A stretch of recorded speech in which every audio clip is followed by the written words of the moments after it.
check the lines. I tell people what's going on. I'm telling them which branch has a line that's moving quickly, which branch has, fewest people in line. And let me tell you, the lines are jammed today. People are very excited to early vote.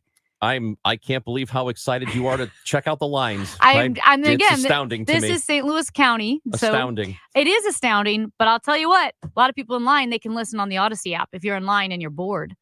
We listen to us on the Odyssey app, where you can also leave us a voice message. Did you know you can do that? There's a little button that actually says leave a message.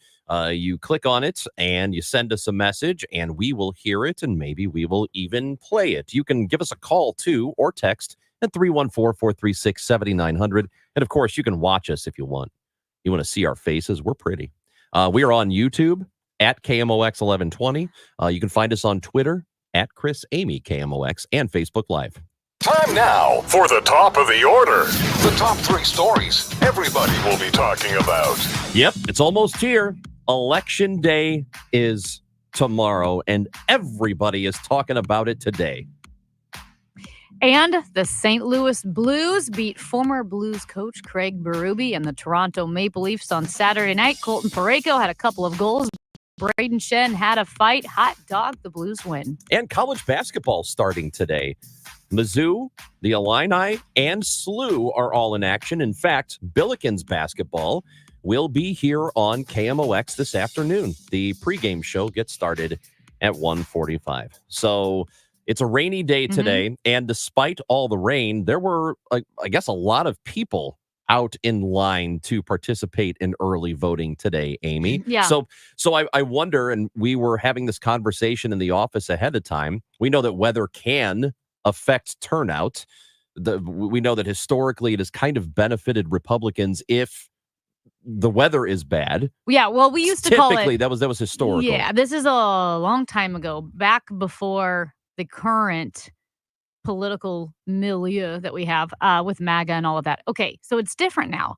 And I actually brought this up with John Hancock of Hancock and Kelly, because we used to call it back in the day, I don't know, 25, 30 years ago, we used to call it Todd Akin weather, because when the weather was bad on election day, it typically, historically, favored Republicans.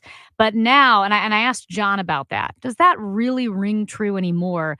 And he said, you know what, when you look at the dramatic changes that we've witnessed to the makeup of the political parties, said probably all those old assumptions about the weather are completely outdated.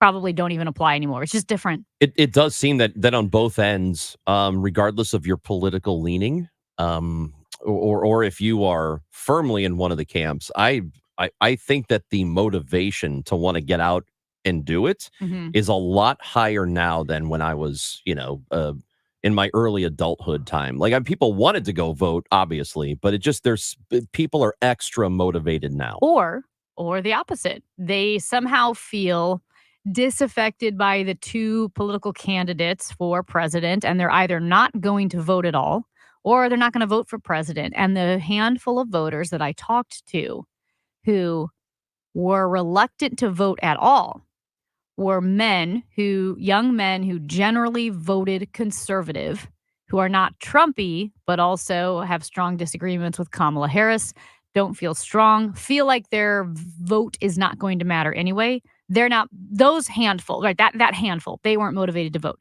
I had talked to a few other people who were very motivated to vote down ballot, but not for president. So assuming, because they were still motivated to vote down ballot, that the weather won't bother them. But I'm guessing if any of these younger men that I talk to who really don't feel strongly, feel that the whole process and everyone involved is just foul, and that, my vote's not going to matter anyway, I don't know, maybe the weather is that deal breaker for them. I can see that. I just think the evidence from 4 years ago, and maybe it's different this year. And granted, 2020, everybody was mailing in their ballots, so it was easy. It was easy to vote, a little easier than it is now. You don't have to actually go in to do it. And that was pretty widespread around the country. I mean, we had, over 155 million people voted for president. That's a lot of people.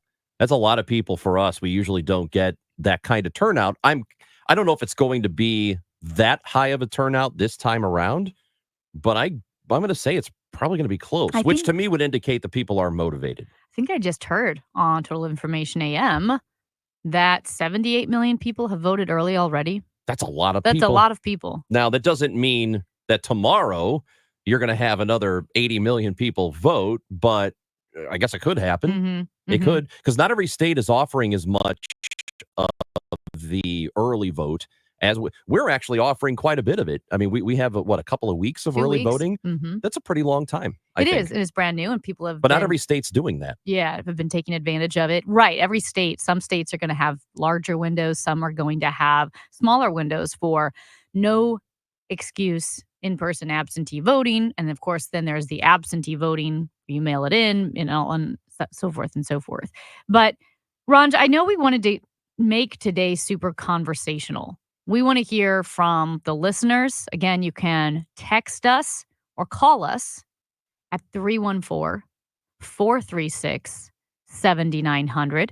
We also, on the Odyssey app, it's super easy to leave us a voice message on the KMOX page on the Odyssey app. You click the microphone icon.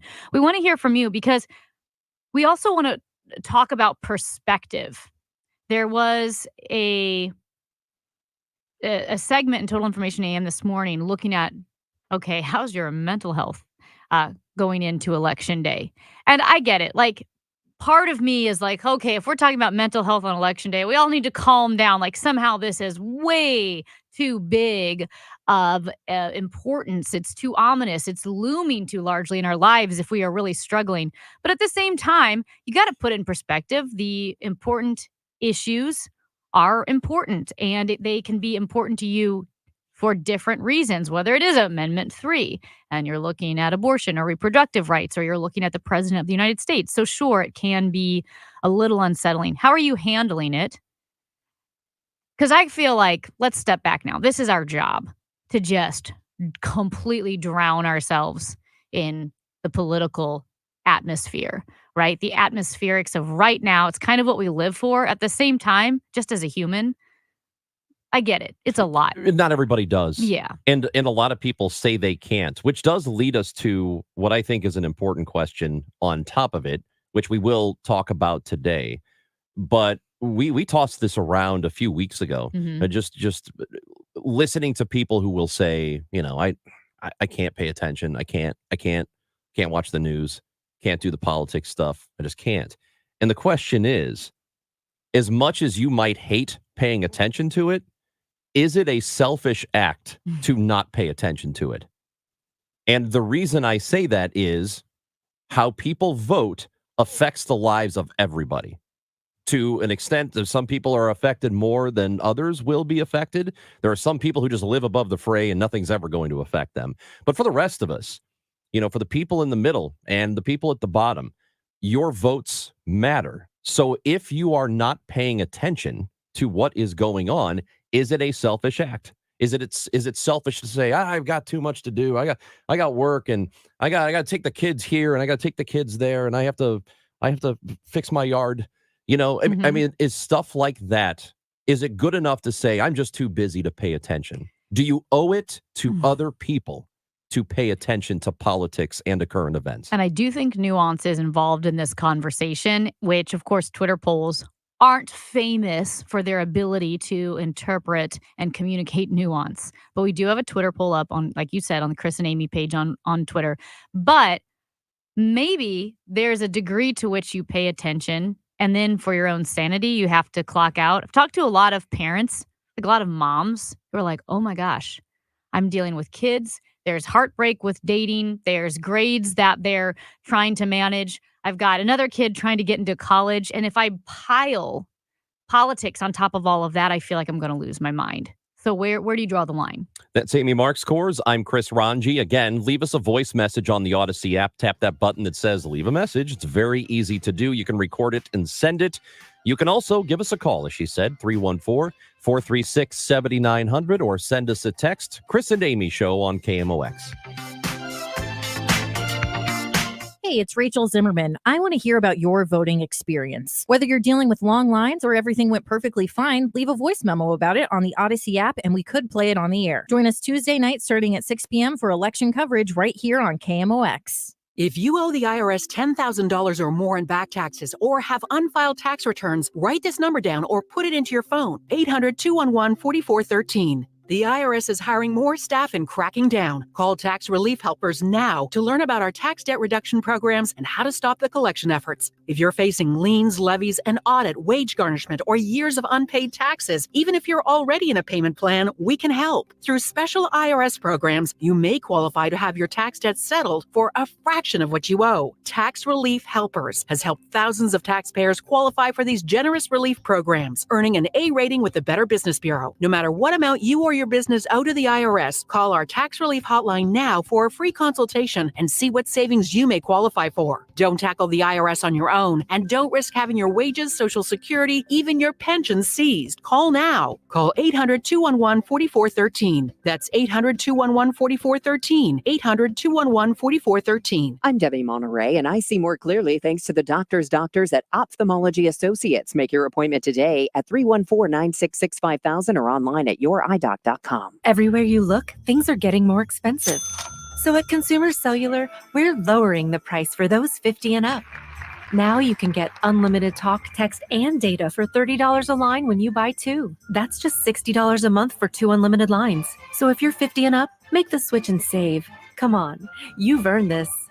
Call 1-888-FREEDOM or visit consumercellular.com today. Requires 2 lines of service, age validation, and credit approval, subject to system and area limits, taxes, and other fees apply. Hey, what are you doing up on the step stool? About to clean these light fixtures. The whole family's coming over, and if there's even a speck of dust in the house, my abuela will find it. Here, I got a Swiffer duster to help with that. A Swiffer what? A Swiffer duster. It has this cool extendable handle that reaches 6 feet to get high and low, with fluffy dusters that easily trap and lock dust. So no more step stool? No more step stool. Easily trap and lock dust from hard-to-reach places with the Swiffer duster. Love it or your money back. You can tell a lot about a person by the company they keep. Matt Williams, he's backed by the same people who brought you Defund the Police, Amnesty, and healthcare for illegal immigrants. They're with radical liberal Matt Williams because he's with them. And nothing's too extreme for Matt Williams. Defund the police, open borders, taxpayer benefits for illegal immigrants. That's Missouri's future if liberal Matt Williams and his radical friends have their way. But there's a better way. Army combat engineer Adam Schnelting. Adam Schnelting has a proven record of common sense leadership. He led the fight to deport criminal illegal immigrants. He cut our taxes, and he stands with our men and women in uniform. Adam Schnelting shares our values, and he'll always have our back. The choice is clear. Adam Schnelting for State Senate.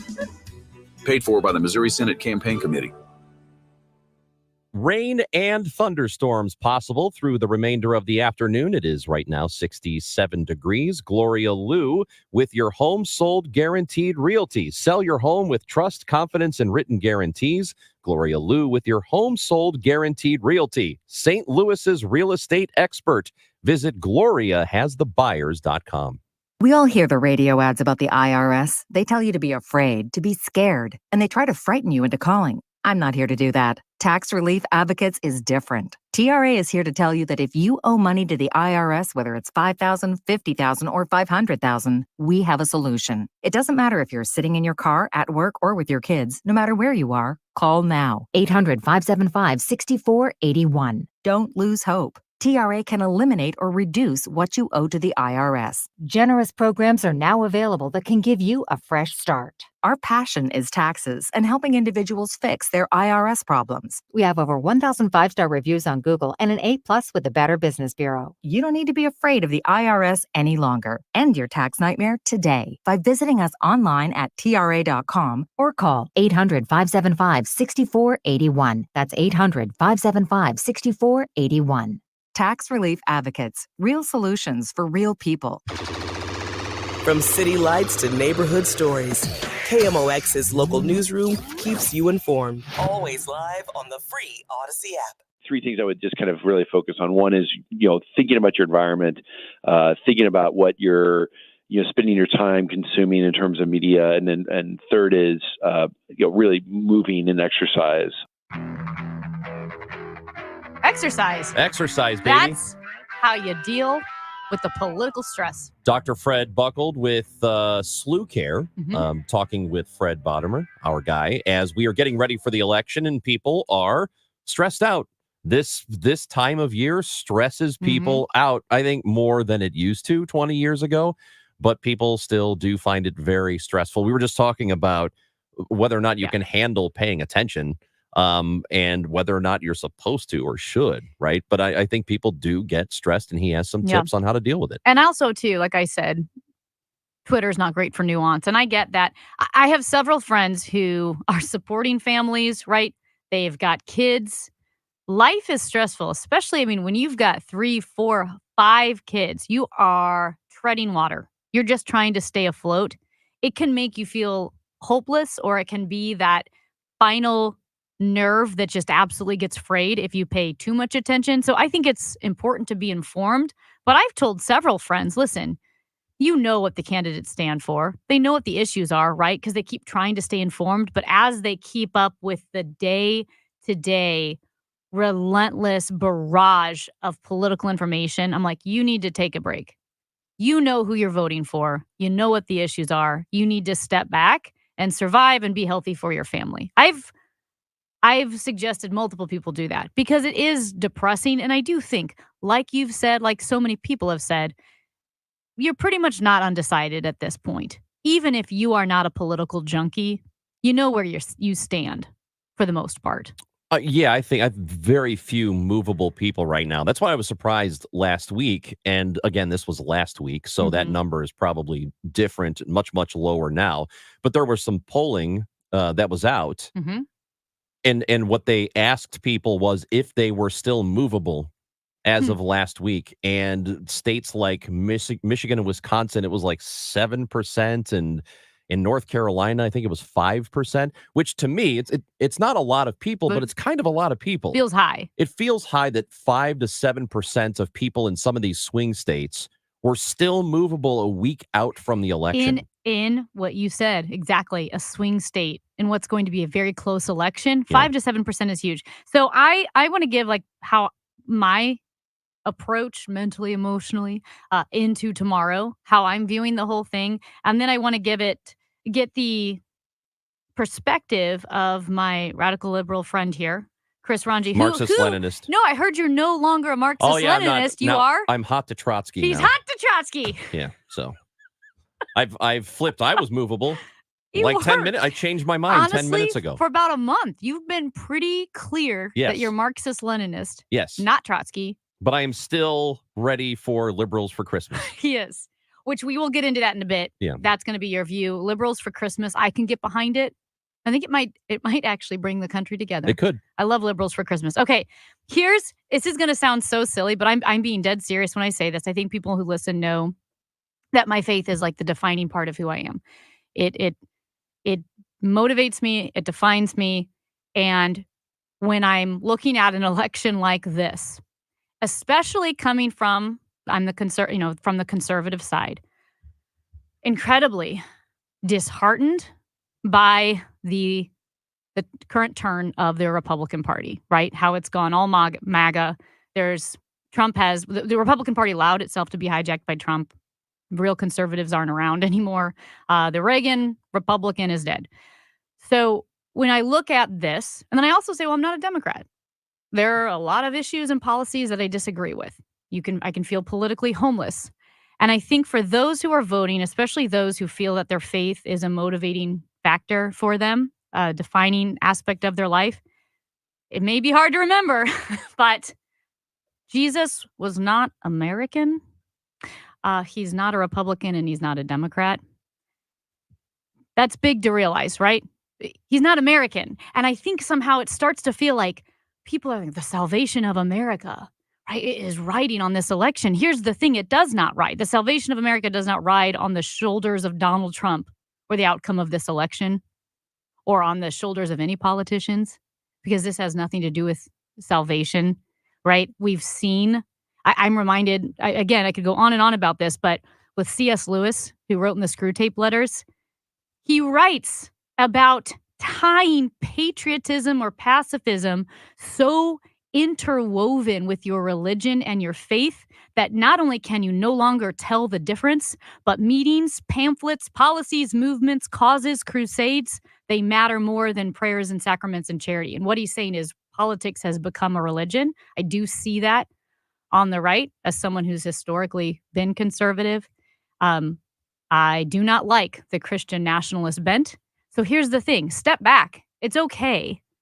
There's going to be another election in 4 years. You can vote. But if you start to confuse politics and religion and you start to put politicians in a place where spirituality should be, you're going to be in a real bad place. This is not what this is about. This is politics. We're going to be fine. Do you think that many people are looking at it the way you're advocating against? I mean, I think on the Republican side. Yeah. Yeah, I think there's a really strong Christian nationalist bent. What bothered me, what made me absolutely sick to my stomach was the Christian flags on January 6th.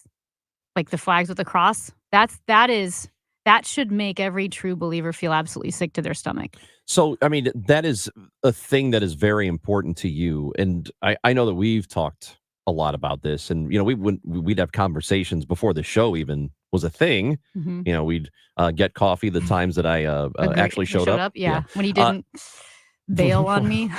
You're at the coffee shop. What do you want? And I go, I'm not coming. So something came up. I don't know. It's really hard to encapsulate this, I think, in 30 seconds. We'll have to get back to you then. But the thing that I care about the most when I vote for somebody is how are they going to help improve the lives of regular people. And I'm on the issues that actually matter, not this stuff that doesn't matter, but the things that do matter, like healthcare or how much is taken out of your paycheck for taxes. And you're somebody who really can't afford it. That's the kind of thing that I care about the most. And we'll get into it a little bit more. I know we've got to go to break here, but I think it's really important to examine how we make the decisions on the people that we vote for. That's Amy Marxkors. I'm Chris Ranji. The 41st Annual St. Louis Regional Veterans Day Parade is Saturday coming up. And from the Soldiers Memorial Military Museum downtown, Mark Sunlove will join us next on KMOX. It's time for a $98 furnace tune-up. If you're still waiting for a sign, here's another one. At California Psychics, we reject 98% of the psychics who apply to work for us. So we only connect you with the best. That's how we can guarantee if your reading isn't life-changing, it's free. And right now, new customers receive 20 minutes for just $20. If that's not a sign, I don't know what is. Dramatic sound effect incoming. Experience the joy of certainty at CaliforniaPsychics.com. Wesley Financial Group is not a law firm. Do you find yourself stuck in a timeshare? Get the real facts about the timeshare industry and your options for cancellation. Chuck McDowell, founder of Wesley Financial Group, has put together a free information guide that reveals the secrets the timeshare industry doesn't want you to know, including the 5 ways to get rid of your timeshare. Call now and get this timeshare cancellation guide absolutely free. Call 800-837-5050. That's 800-837-5050. 800-837-5050. Person makes the time for what they love. And we make the space. 1-800-GOT-JUNK makes the space. We make the space for possibility. The space for yoga. The space for lifting weights. The space for dancing. The space for living your best life. And what does a person need to do to make all this happen? All you have to do is point. We make space for possibility. When you want to make junk disappear, call 1-800-GOT-JUNK. Or visit 1-800-GOT-JUNK.com. At 10:30, we've got some rain. It is 68 degrees downtown at the Arch. In Battleground State, Pennsylvania, the race for the presidency is essentially tied. The numbers also show a gender gap. Vice President Harris is hoping suburban women put her over the top. CBS's Weijia Jiang. A senior Trump campaign official tells us that even if Harris performs better with women, they believe that Trump's popularity with men will be more impactful. One strategy, they are flooding rural areas looking for men who usually don't vote. As for Harris, she's going to be knocking on doors herself today in Scranton. Right now, we've got a stalled vehicle, 70 going west at 64. Also A crash on 6440 East at Research Park Drive. That's on the right shoulder. Crash 70 East at Jennings Station. That's got the right lane closed. Weather sponsored by SNL Coins. Rain, and some of it could be heavy with a thunderstorm this afternoon. High 73 for tonight. Low 65 for tomorrow. A couple of showers. High 70. Right now 68 downtown. I'm Michael Calhoun, KMOX News. SNL Coin. We buy gold and silver coins, silver and gold jewelry. Also buying gold-filled and silver plates. Before you sell, call SNL. 314-544-3600. 314-544-3600. SNL Coin. Hey guys, Glover here with my friends Mark and Neil Gelman from the Gelman team of eXp Realty. Selling your home, every situation is unique. Find the best options that are right for you from the real estate team who offer more options. My friends Mark and Neil Gelman. Check out the only agents that I trust at thegelmanteam.com. You love your city, but let's be honest, the commute, not so much. That's where the free Odyssey app can help. Download the app and follow your local news station so you can get the latest traffic reports or find if your train is on time before you walk out your door. Knowing all this gives you time to think about the essential things like, do I have time to get coffee? Download the free Odyssey app and search your local news station. That's AUDACY. Hi, this is Kent Newbold at Newbold Toyota and Newbold BMW. I am so confident that my team will take care of every one of your service and sales needs. I'll give you my cell phone, 618-791-5470. Newbold Toyota or newboldtoyota.com. You'll be sold on Newbold. Hey guys, Glover here for Michael's Baths. Thinking about a new bathroom for Christmas? When you're ready to remodel your bathroom, get rid of the old shower and replace it with something more modern, maybe a walk-in shower with safety features. Call Mike and his team, family owned and locally owned, always 30 to 50% lower than the competition. Michael's has all 5-star reviews on Google and an A+ BBB rating. Michael's Baths, 636-775-0800. That's 636-775-0800 or michaelsbaths.com. What's it going to take for you to realize the IRS is in full-blown attack mode? And if you have IRS issues, your timely response is critical. Hi, this is Lance Drury with the Lance Drury Law Firm. We certainly know the IRS has ramped up efforts because we're seeing a lot more clients with threats of intents to seize property or levy rights to property. If you have IRS issues, call the Lance Drury Firm today. Today, don't wait. Those IRS notices have hard deadlines for exercising your appeal rights. If you miss the deadline, your rights to a legal appeal are gone. Let the Lance Drury Law Firm get between you and the IRS today, and we'll help you manage your case to achieve the best outcome. IRS problems are serious legal matters, so call Lance Drury Law Firm, located right here in St. Louis. Don't wait. Call 314-260-6120. That's 314-260-6120, and schedule your free consultation with me, Lance Drury, or visit LanceDruryLaw.com. The choice of a lawyer is an important decision and should not be based solely upon advertisements. Broadcasting from the Underline Three Lawyers, GetJim.com studios. KMOX. The unbeaten Chiefs are back at Arrowhead and face the Buccaneers tonight. Siteman Cancer Center game time 7 p.m. And you can hear the game here. Touchdown! Kansas City! On your home for Chiefs football, KMOX.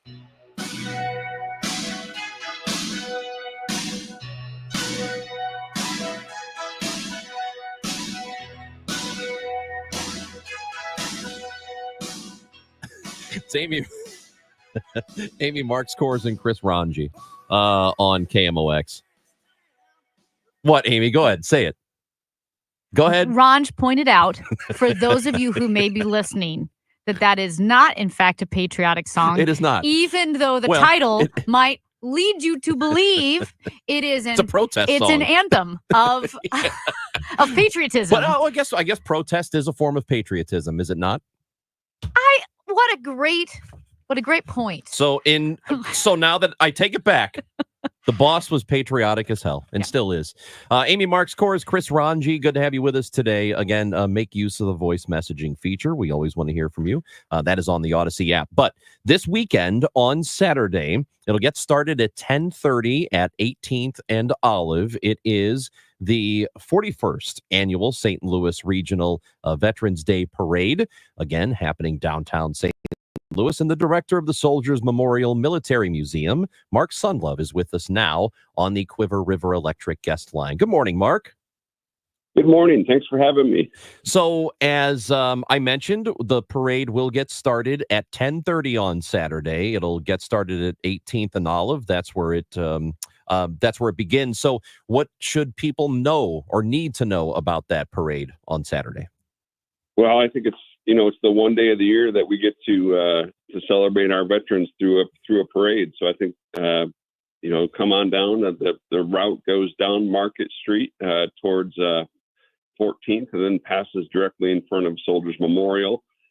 So I would say the best place to be is right around Soldiers Memorial. There's some seating there. We'll have a little sign making station for the kids. Lots of opportunities to support our veterans and our active military. Excellent. And for people who maybe haven't been to the Soldiers Memorial in a while, what can they expect to see not only at this event, but just also at the memorial itself, which we, sit right next to here in Studio B. It's absolutely gorgeous and just a beautiful tribute to those who have served. Yeah, it's a great question because, after the parade, folks are certainly welcome to come into Soldiers Memorial. Admission is free. Our permanent exhibit is called St. Louis in Service. It covers the history of St. Louis, St. Louisans, our people, our companies, our manufacturers, all different aspects of St. Louis history from the Revolutionary War all the way up through today, how we were involved with different conflicts in different wars. And then our special temporary exhibition, which is rather fantastic, it's called The Ghost Army, the Combat Con Artists of World War II. It's a traveling exhibit that comes to us from the National World War II Museum. And I tell you, it's one of the most fascinating stories of World War II that you probably haven't heard yet. And it's how the Army was using deception in France right after the liberation of France after the landing at Normandy. It's a fantastic story and endlessly interesting. Yeah, we had you. We were talking about that. Was it a couple of months ago about that exhibit and how the use of deception was to fool the enemy into thinking that the forces were larger than they actually were.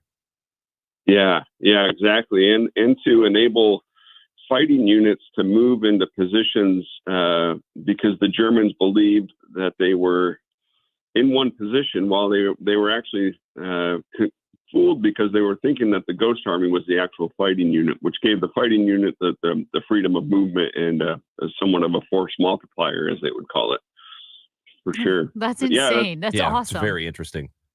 Yeah. So certainly after the parade, folks are welcome to come into the building. That's all free. It's a very kid-friendly exhibit.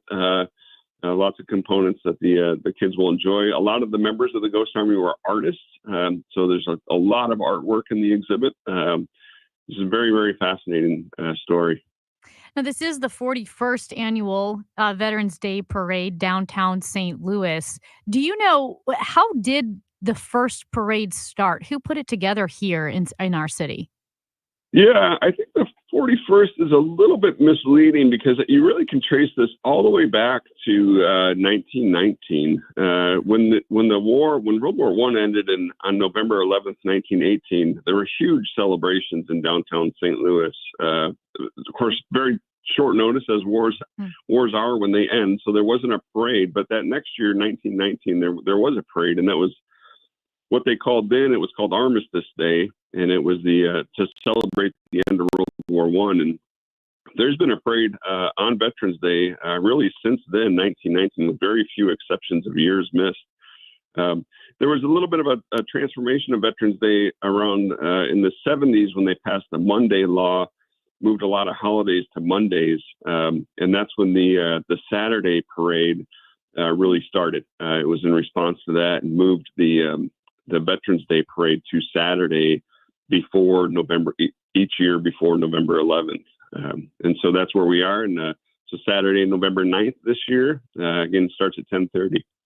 And there's going to be that a ceremony at the memorial an hour later, right? It gets started at about 11:30 on Saturday. What can people expect there? Yeah, that's correct. So the parade will end, and then as soon as the parade lasts about an hour, and then we'll go straight into the ceremony. And the highlight of that will be the keynote speaker, Lieutenant General Jared Helwig. He's the Deputy Director of U.S. Transportation Command. over at Scott Air Force Base. And if you ever see on the news that the military is moving people or materials or supplies, U.S. Transportation Command is definitely involved. It plays a critical role in our nation's defense. So we're real honored to have General Helwig here to be the Grand Marshal and make the keynote address.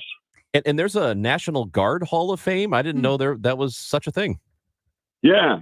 So last year we started partnering with Missouri National Guard Hall of Fame, and we're doing it again this year. So as part of that ceremony, they'll be making their Hall of Fame induction this year during the ceremony that follows the parade. So a great group to work with. Kind of a new effort, started a few years ago. It recognizes those individuals who served in the National Guard with great distinction.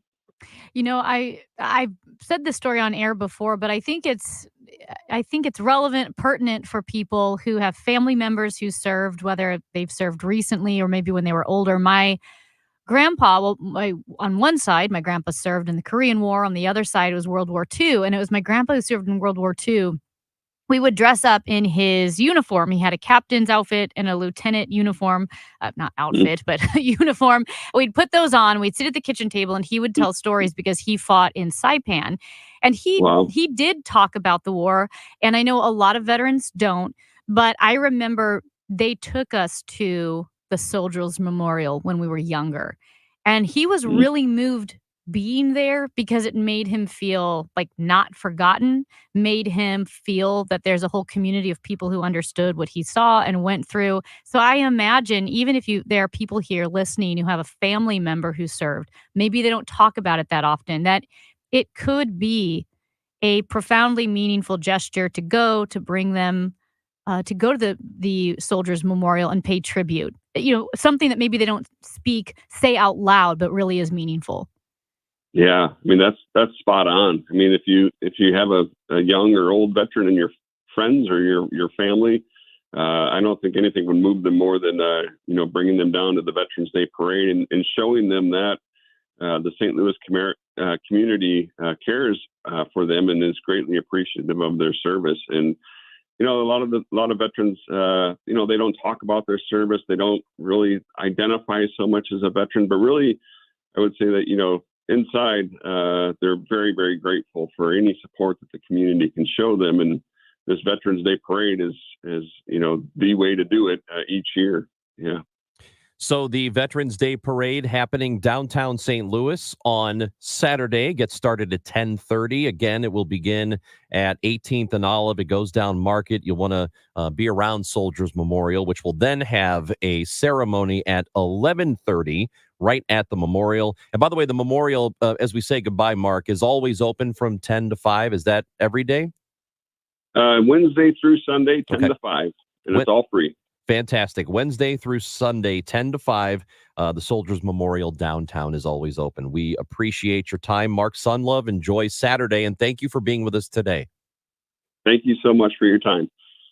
The 41st annual St. Louis Regional Veterans Day Parade. I haven't been to the Soldiers Memorial in too long.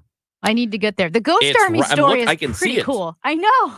I'm looking out the window. I can see it. We look at it every day. It's literally the closest building to Studio B.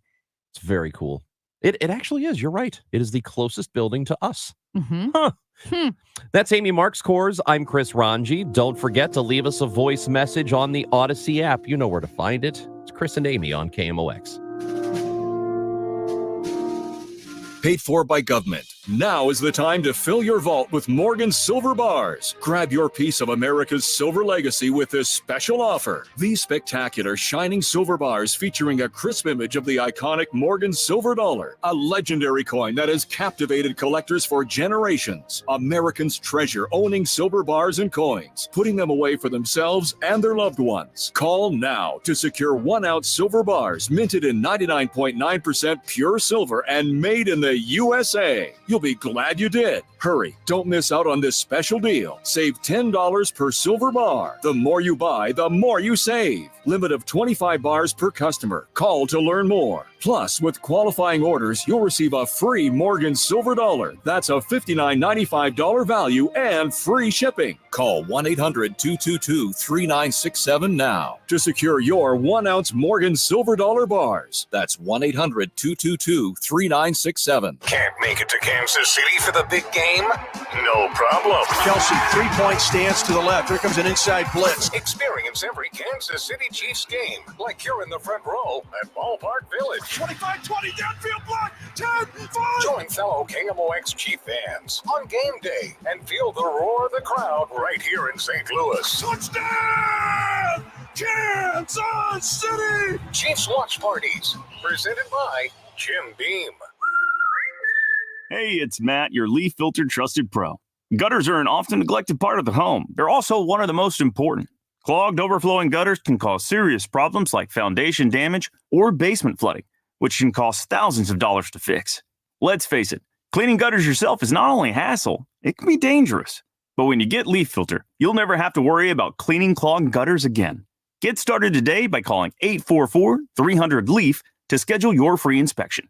If you decide to move forward, we'll professionally clean, realign, and seal your gutters before installing our patented stainless steel micro mesh system. Leaf Filter keeps out everything but the water, and it's backed by a lifetime transferable no clogs warranty, so you're protected for good. We're in your neighborhood and ready to help. Call Leaf Filter today for a free inspection and estimate and to save up to 30%. Dial 844-300-LEAF. That's 844-300-LEAF. Hey, it's the Cardinal Cowboy. Life can throw us curveballs, like the car accident that put me in a coma 30 years ago. We all have bumps in the road. Lucky for us, we have Renner to get our garage door back on track. Click RENNER door STL.com today. Giddy up! Right now, 38 states allow for sports betting, including 7 of Missouri's neighboring states. Amendment 2 gives Missouri sports fans the freedom to bet on games too, and that will generate over $100 million for our schools without raising property taxes. Amendment 2 is endorsed by the Chiefs, Cardinals, Royals, Blues, and Missouri's 2 professional soccer teams, the KC Current and St. Louis City. These days, Republicans and Democrats don't agree on much, but the Republican and Democratic candidates for governor are both supporting Amendment 2 because it means more money for education. Amendment 2 isn't like the lottery. There's a strong constitutional guarantee. The new money from sports betting will go to our schools. $100 million for education without raising property taxes. Amendment 2 is endorsed by the St. Louis Post-Dispatch and the Kansas City Star. Vote yes on 2. Paid for by Winning for Missouri Education. Mike Pridmore, Treasurer. It's warm now, but winter will be here before you know it. That's why Banner Construction is having their pre-winter window event. Choose from Banner's various energy-efficient brands and window price points featuring beautiful Pella windows. Banner is a certified Pella contractor and preferred James Hardie specialist. If you've been considering new windows or a fresh new exterior for your home, see Banner's work at bannerconstruction.com or call 314-569-1050 and have a Banner day. I'm Megan Lynch. This is KMOX, the voice of St. Louis. Now, did you see this with Chris and Amy? Hey, I have a fun update from a fun friend. Okay. You know our friend John Hancock? No. You know of Hancock and Kelly? Oh, yeah. Yes. He said, I think he's a little, well, he didn't say he was tired. I said I was tired. But he stayed up till 2:30 last night watching Ronnie O'Sullivan play snooker in China. Oh. He said, I said, that's awesome and insane. And he said, there's only a limited number of times to watch the greatest ever. If Babe Ruth was still around, I would have stayed up late to watch him. Wow. Okay. So I think Ronnie O'Sullivan's the Babe Ruth of snooker. That's what John says. I guess I have to go along with it. But no, I did not see that event. I was asleep. I was way asleep. Yeah. Amy, did you see that the 2024 Rawlings Gold Glove Awards were announced and all 3 Cardinals who were finalists were snubbed? Ooh. Mason Wynn, Nolan Arenado, and Brendan Donovan all missed out on winning the Gold Glove this year. And I would say that Wynn probably had the best opportunity to win. He had the best, if you look at the metrics, the defensive metrics. Yeah. At shortstop, probably should have won. Definitely can make the argument he should have won. We'll talk to Matt Pauley about it and get his thoughts at 11:30. But the Cardinals miss out on a Gold Glover this year. Well, you know what they say. It's an honor to be nominated. Hey, Well. not a great weekend for a nail salon in Overland. So a nail salon, doing what they do. They were in Overland here in the area, painting people's nails, pedicures, manicures, when a 4-point buck crashed through the window. Oh, yeah. Window. What the hell? The window. Where are you from? Jumped Washington? through the window in Wow. Overland in the nail salon. Everybody was screaming. It was the VL Nail Salon in Overland. They said, I think, everyone was okay. No one was really hurt. The owner of the salon said it sounded like a bomb, just the window exploding as the deer crashed through. Then they were able to get everyone out of the salon safely. Unfortunately, insurance will not cover the $14,000 in damages because the salon does not have animal insurance. So the community's been stepping up to help support the nail salon, which is awesome. Somebody who knows deer better than I do they have really small brains? Because they seem to be really, They're really so stupid. stupid. They're Yeah. so dumb. Remember when the They're deer so stupid. jumped through the schnooks in Town and Country? Yeah. And also, They're doing this all the time. they also jump into the side of your car. They're so dumb. They're incredibly dumb. I've hit a deer before on the highway. Oh, that's I was on 55 not driving great. north. Yeah. I was doing the speed limit.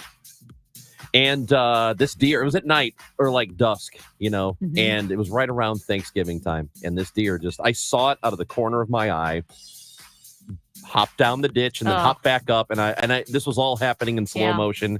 And I clipped the back end of it. And I know I hurt him. I just kept going.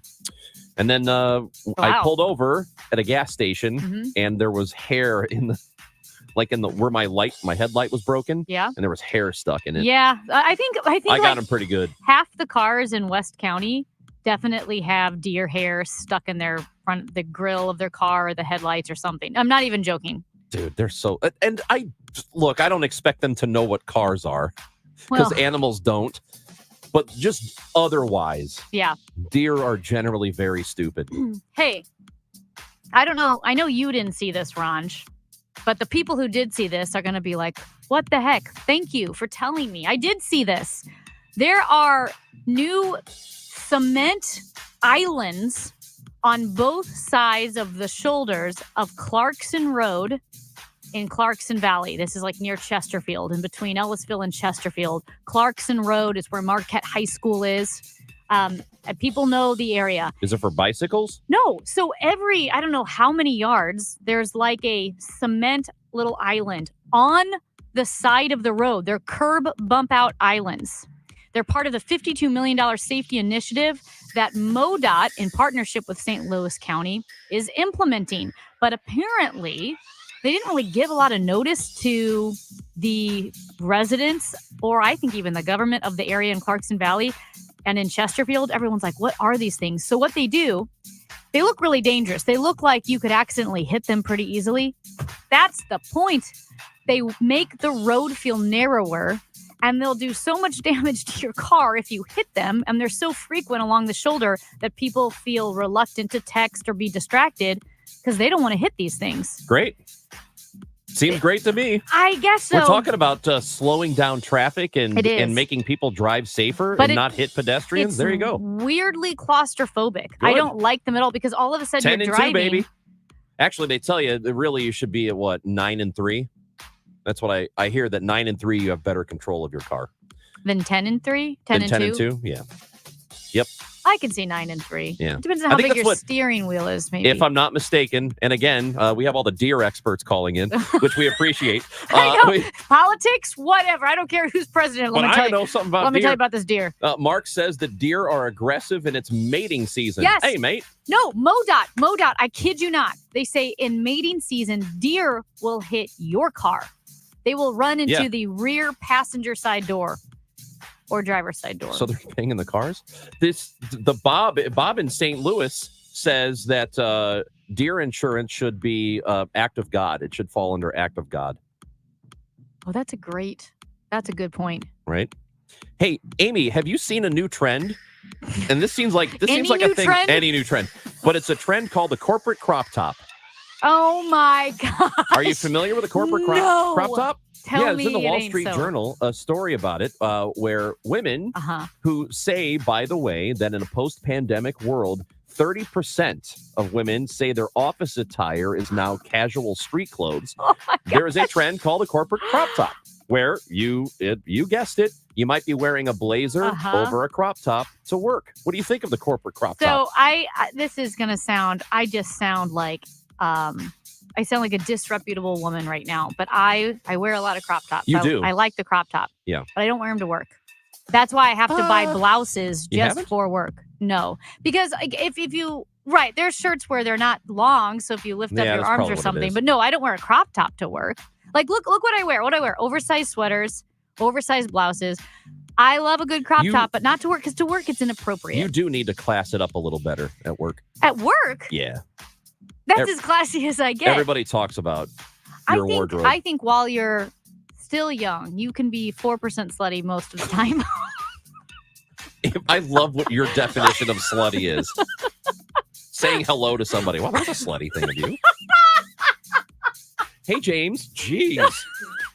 What a slut. No, I'm just said hi to James. I'm just saying, like, you know, like someone said, you'll never be as young and hot as you are today. I'm like, well, that's great. I'm 41, but I'm going to embrace that, because when I'm 81, 41 is going to seem young. So I think like 4%. But even at work, you don't wear crop tops to work. It's inappropriate. And this comes from someone who wears a lot of crop tops, not at work. That's Amy Marks Kors with her crop top. I'm Chris Ranji. Hey, we're talking about the election. We have asked you a very specific question about whether or not you think it is incumbent upon everybody to be paying attention to the news. Should you be paying attention to current events and politics and all of that? Leave us a voice message on the Odyssey app. We'll talk more about that and the election and the weather coming up on KMOX. We all hear the radio ads about the IRS. They tell you to be afraid, to be scared, and they try to frighten you into calling. I'm not here to do that. Tax Relief Advocates is different. TRA is here to tell you that if you owe money to the IRS, whether it's $5,000, $50,000, or $500,000, we have a solution. It doesn't matter if you're sitting in your car, at work, or with your kids. No matter where you are, call now. 800-575-6986. Don't lose hope. TRA can eliminate or reduce what you owe to the IRS. Generous programs are now available that can give you a fresh start. Our passion is taxes and helping individuals fix their IRS problems. We have over 1,000 5-star reviews on Google and an A+ with the Better Business Bureau. You don't need to be afraid of the IRS any longer. End your tax nightmare today by visiting us online at TRA.com or call 800-575-6986. That's 800-575-6986. Tax Relief Advocates. Real solutions for real people. Do you have shoeboxes full of old videotapes and photos with memories you'd love to share with the family this Christmas? Right now, get exclusive early access to Legacy Box's biggest deal of the year. Digitize your memories for just $9 per tape. That's right, only $9 to preserve and share your precious moments. VHS, VHS-C, Hi8, film reels, and more, saving you over $15 per item. Not to mention, when you digitize your memories now, Legacy Box sends all your memories back on the cloud, so they're easy to access by Christmas, and you can relive them with your family just in time for the holidays.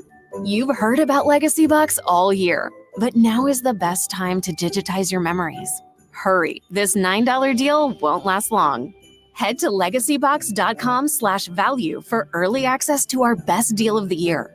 Don't wait. Secure your digitized memories by Christmas at legacybox.com/value. The choice of a lawyer is an important decision and should not be based solely on advertisements. You entrusted a nursing home with the care of a loved one, but they violated that trust. If your family member has been the victim of nursing home neglect, call Onder Law at 844-BED-SORE. KMOX, KEZK HD2, K254CR, St. Louis. The home of the Cardinals, KMOX. Always live on the free Odyssey app. When you're trying to find quality candidates, all the searching, screening, and interviewing can become a job itself. You need Indeed, the all-in-one platform that makes it easy to interview, screen, and hire quality people. Visit Indeed.com/credit. My name is Alad Gross, and I'm running to be your next Attorney General because our Attorney General sucks and we really need a new one.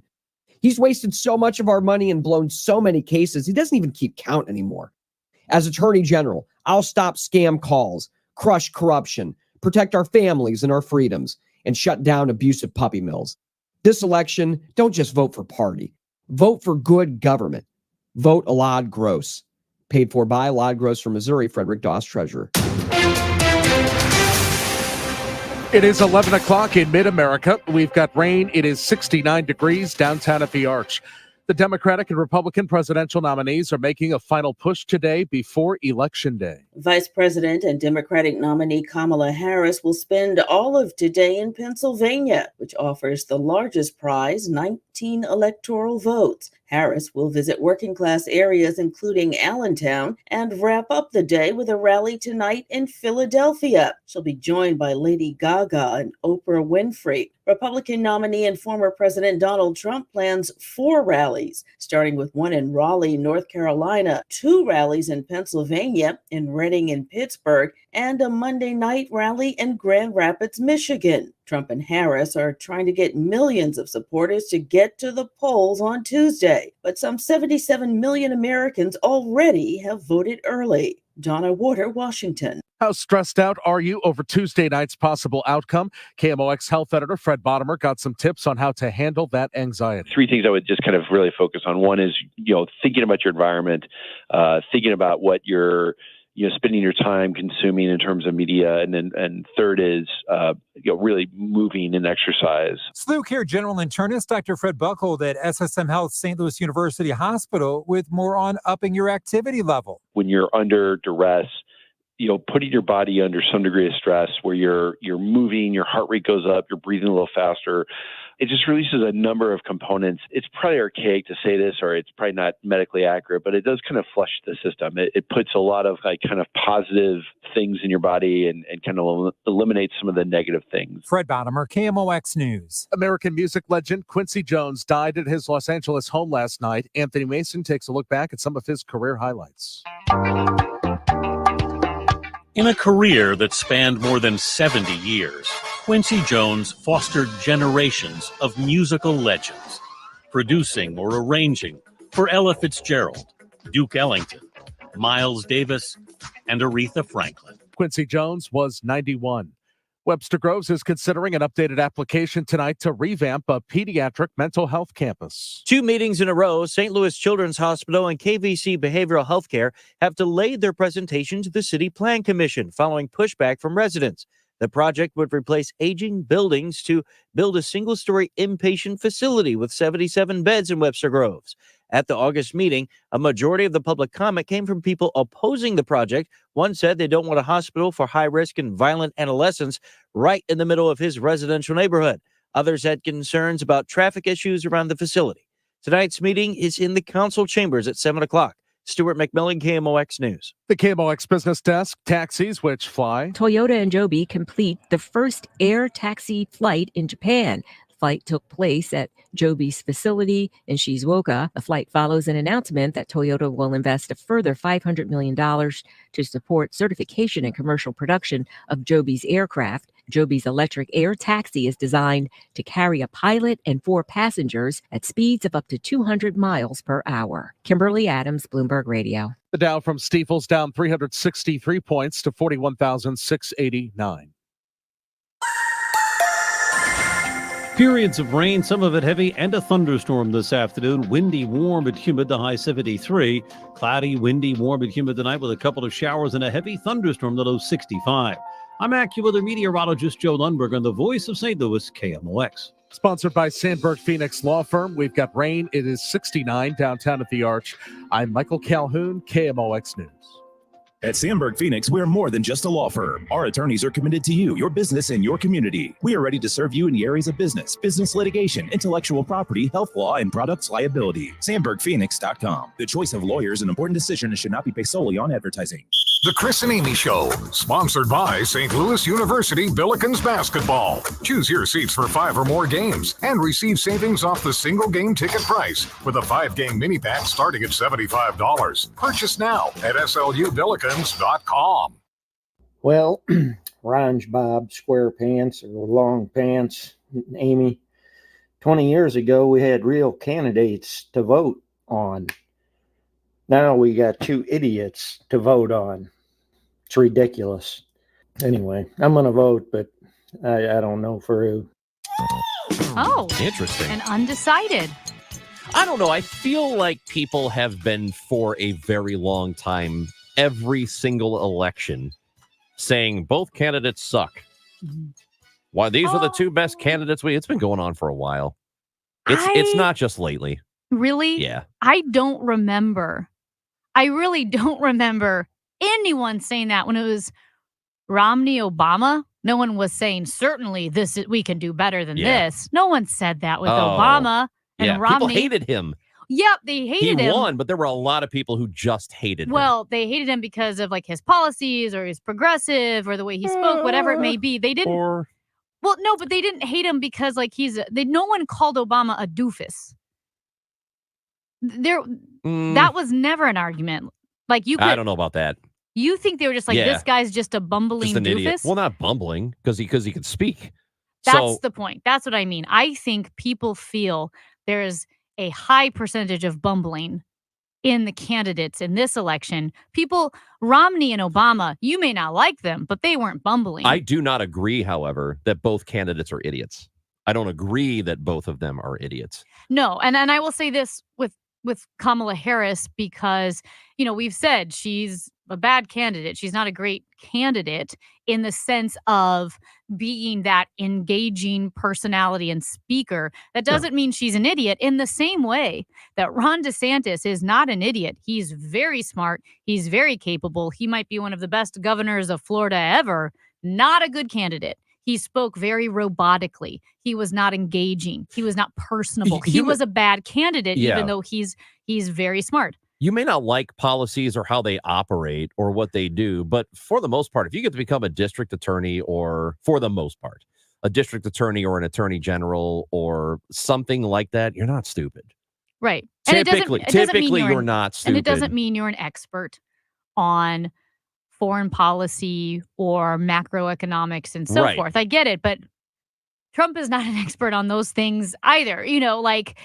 I don't know what else to say except for when you're going to Kamala Harris's background and what she was able to accomplish, district attorney, then attorney general of the state of California. She is a different candidate than she was in 2019. Yeah. So you can't compare that. And I also think the more moderate version of Kamala might be closer to her own personal views, primarily because previously when she was campaigning in California, and then even as a Democratic candidate in 2020, she had to appeal to the very progressive side of her party. State, which I think you can call it flip-flopping, or you can call it, you could call it progressing on your ideas, which I think there is a difference. Flip-flopping is, well, I'm just going to, I say this one day, and tomorrow I'm going to say a completely different thing. They'll have a completely different opinion of this person or this policy or whatever. That's flip-flopping. You mean like how Trump changed political parties 5 times since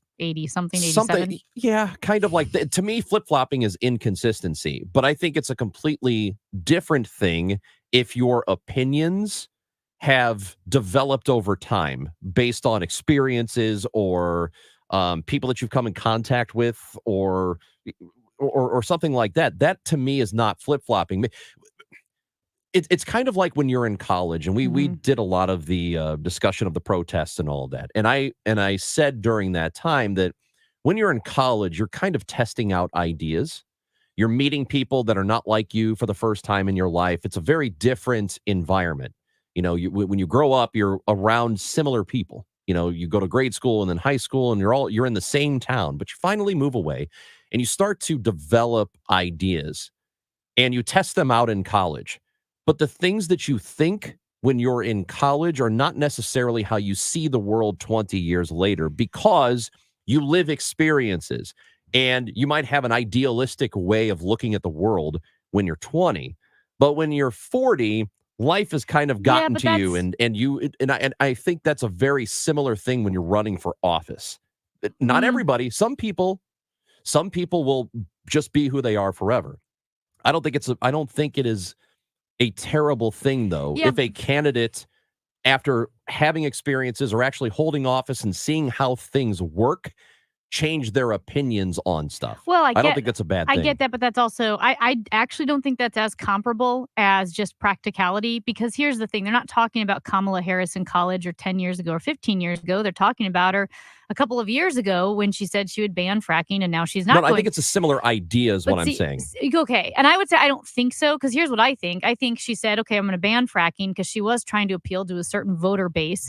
And then now that she is running for a national office, right, a countrywide office and the president, and she needs to win Pennsylvania, she needs to win Pennsylvania, where there's a lot of fracking. She can say, you know what, I've learned more about, what's going on with fracking. I think at that time I felt strongly about that. And, the people of Pennsylvania have shown me this. And now I think we need to take a different approach.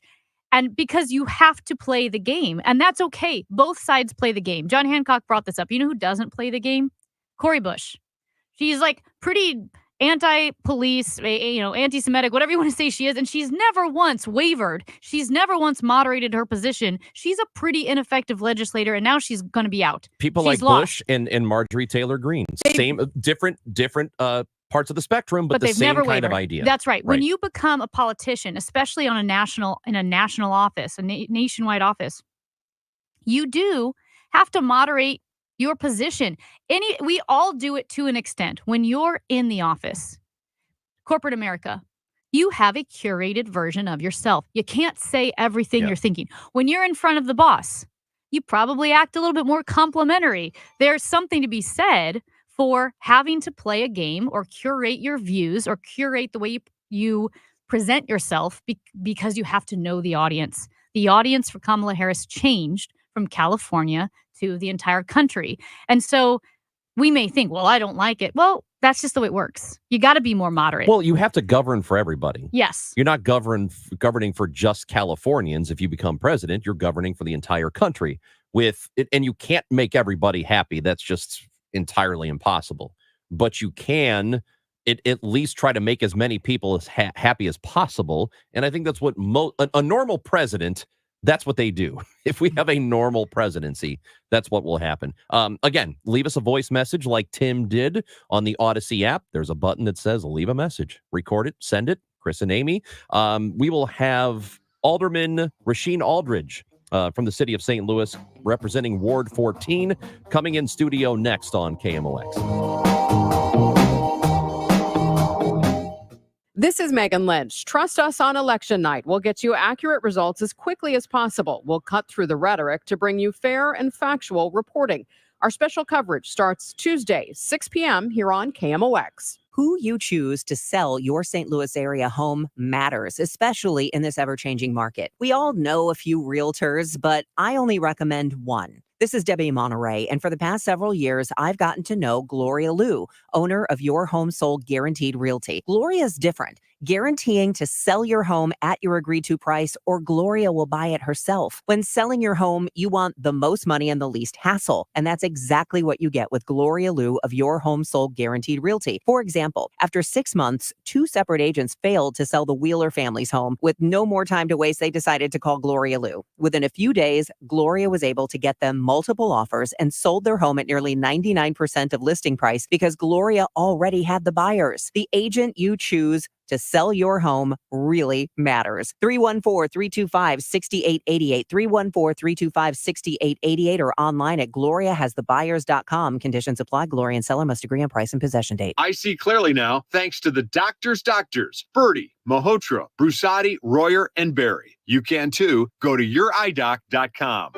You're leaving for work, but the garage door won't open. Is it the opener? Is the spring broken? Now you're late and your car is trapped. Well, don't panic.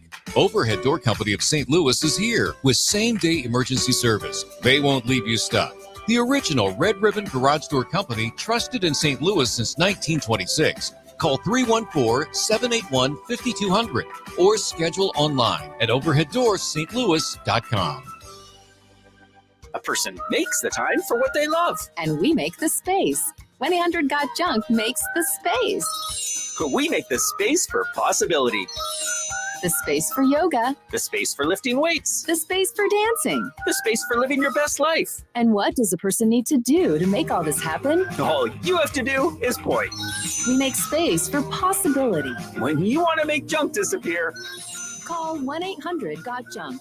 or visit 1-800-GOT-JUNK.com. If you owe the IRS $10,000 or more in back taxes or have unfiled tax returns, write this number down or put it into your phone. 800-211-4413. The IRS is hiring more staff and cracking down. Call Tax Relief Helpers now to learn about our tax debt reduction programs and how to stop the collection efforts. If you're facing liens, levies, an audit, wage garnishment, or years of unpaid taxes, even if you're already in a payment plan, we can help. Through special IRS programs, you may qualify to have your tax debt settled for a fraction of what you owe. Tax Relief Helpers has helped thousands of taxpayers qualify for these generous relief programs, earning an A rating with the Better Business Bureau. No matter what amount you or your business owe to the IRS, call our tax relief hotline now for a free consultation and see what savings you may qualify for. Don't tackle the IRS on your own, and don't risk having your wages, Social Security, even your pension seized. Call now. Call 800-211-4413. That's 800-211-4413. 800-211-4413. Do you owe $10,000 or more in credit card debt or personal loans? With credit card debt at all-time highs, Debt Relief Advocates is urgently notifying consumers of debt relief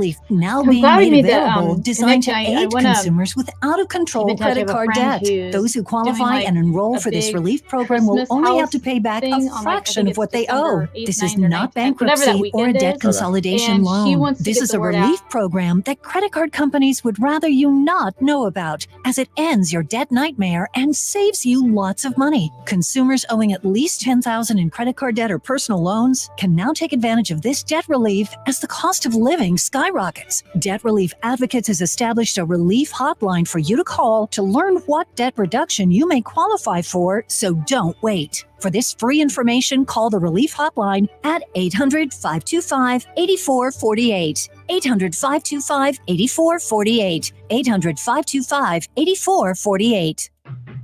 Rich Orris hosts the King of OX Home Improvement Show, presented by Mosby Building Arts. Saturday at 11 on the Voice of St. Louis, King of OX. Well, tomorrow is the big day, Election Day, for all of you voting who haven't yet voted. And if you are in the city of St. Louis, you will notice some measures on your ballot. One of the 5 recommended measures forwarded by the commission to the Board of Aldermen was Proposition B. Proposition B was handled by the board at Alderman Rasheen Aldridge of the 14th Ward. And what does Proposition B do? Well, it would increase the power of the alderman to make changes in the city's budget. How exactly they would have that power, what it means, we need some more information on that. And so joining us now in Studio B is Alderman Aldridge of the 14th Ward. Thank you for joining us. Thanks for having me. Glad to be here. All right. So Proposition B, I'm so glad we have you in to talk about some of these measures. I was in St. Louis County, there's about a bunch of county council propositions and you're reading through them because we all know the big ones. Amendment 3, that's a big one. Amendment 2, but then you get to your local propositions and measures that really affect the residents. Even, I know the big ones do too, but even more than president, right? You're like, well, what immediately affects you? So what is Proposition B? Well, thanks for having me again and happy pre-election day. Thank you. Yeah, so Proposition B was one of multiple charter changes that came from the Charter Commission. So in St. Louis County, I think they look at that charter like every 10 years. And in the city, we didn't really have a body that looked at the charter. So former Alderwoman Annie Rice passed legislation that established a Charter Commission. And the Charter Commission took the last year of just looking at, which is essentially like the City of St. Louis Bible. It was written back in 1914, and it's been very few times that we've really changed the Charter Commission or changed the charter, which is very outdated. And one of the recommendations that the commission brought back was Proposition B, Well, it wasn't Proposition B yet, but the idea of Proposition B, I named it B for budget. But what Proposition B does is it gives your local alder men and women or alder persons the ability to increase within the city budget. So currently, I've served on the budget for the last 2 years. And before that, when I was a state rep, I served on the budget committee for 5 years. Currently in the city of St. Louis, we only can decrease within the budget, but we can't increase, which is very strange. And when you look at the state level or the federal level or St. Louis County, any other municipality in the city or any other legislative branch across the state, they have the ability to increase in the budget. It's hard to advocate for where you would like to see funds go if you don't have that power to do it. So it allows us to make a decrease in amendment and also an increase in amendment, and it has to be balanced, as well as it cuts out a little bit of red tape. And there's a lot of red tape in City Hall, where the process, once it comes from ENA, it goes to the budget committee. If we make any changes, it has to go back to ENA, and then from ENA back to the board. We cut out that process, so it goes to ENA, the the budget committee, then the board of aldermen, then the mayor still gets the final vote on any measures that the board of aldermen may increases to. So what are the objections to it that from people that you have heard from? Because I'm assuming not everybody is on board with an idea like this, and you know how it is. People have perceptions of the board of aldermen, and So what kind of pushback are you getting? I think people are a little bit confused that with having the increased authority that we are going to throw the budget out of whack. And the reality is, for the last 2 years on budget committee, chaired by Chairwoman Kara Spencer, we've been able to make increases. So this last year, I've increased the budget and put $500,000 into Gabe Gore's office for diversion program. But we only can recommend that. So we really don't have the power when we make these recommendations to increase. I know the comptroller has kind of went on a media tour recently of saying this may mess with the city credit. But again, this doesn't touch any of the city credit. We're not talking about touching the reserves. And throughout the year, the budget committee of the Board of Aldermen only touches the budget once between April and I would say June. Throughout the rest of the year, ENA is already shifting and moving money around. So I think it's one of those things when you get to talk about budget is a little bit more confusing, maybe compared to the other props like transportation and vacancy. So when you say ENA, that's the Board of Estimate and Apportionment. Yes. And that is the Fiscal Oversight Board. That includes the mayor, the aldermanic president, and the comptroller. Correct. That's that. So if you, as the Board of Aldermen, you come up with, an expenditure, say, let's go to potholes, since everybody talks about potholes, would that fall under this? This would fall under this. And when you think about city services, and so ENA, as you mentioned, is the president, Board of Alderwomen, the mayor, and the comptroller. They get the budget in January, and they go through it, and they have one public committee hearing, and it's a 3-minute testimony, and then the next day they vote it out. Compared to the board, we take at least 3 months to really dive in, and we have 2 up north to try to make sure we're accessible, and 2 south to hear from community members on where they see city service lacking. And over the last 2 years, ENA has sent a budget to the board, and we've been able to change it based on what department heads and community members said.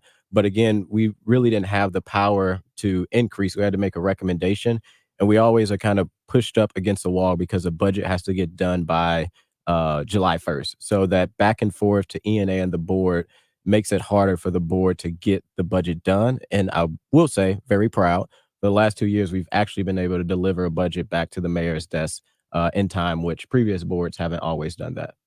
Alderman Rasheen Aldridge is with us here in studio on KMOX. And can you give an example, a specific example of a time where, if Proposition B were the law now, that it would have been helpful to the people of the city? Yeah. So in the past, the Board of Aldermen actually used to have this ability. This was ability that was taken away from former Mayor Vince Shamo to kind of weaken the power at the board. But, when you literally think about city services, refuse departments have come in front of the budget committee, but they've also called aldermen off record, because when you think about the boots on the ground, it's an alder person. They don't go to the mayor. They don't go to the president. They don't go to the comptroller. They call their alder person. And we've been able to talk with refuse behind the scenes, and they're like, hey, we need more funds for overtime. We need more trash trucks. And from those conversations, Alderwoman Spencer was able to, just this last session, put more funding into refuse so that we could be able to pay them the overtime that they need to make sure that like trash is being picked up. So this is only focused on city departments. So making sure that being kind of the check and balance and being the legislative branch when people come to us about potholes or they come to us about their trash, or Dr. Mahdi at the health department came and said, hey, I need a assistant because, you know, we're down staff. And we was able to advocate that in the budget committee compared to ENA. You know, they do a really good job of making sure the budget is conservative. And we got a great budget director, Paul Payne. But sometimes, being honest, department heads or workers don't always want to go to ENA, and, you know, because there may be fear of like retaliation or getting pushback. So they say, you know, I could use these funds to actually move the department forward, but I wasn't granted those funds. And that's where we come in to try to advocate for these different departments and make sure that city services are running a little bit more better than what they currently are. And like you said, this is something that your counterparts in St. Louis County, they have this power. So the St. Louis County Council, it's not like you're asking something for a power that is unfamiliar or isn't already in possession of those in your peers across the other counties. Yes, when you, like I say, when you look at St. Louis County, their process is similar, where it starts with County Executive Sam Page, then it goes to the council.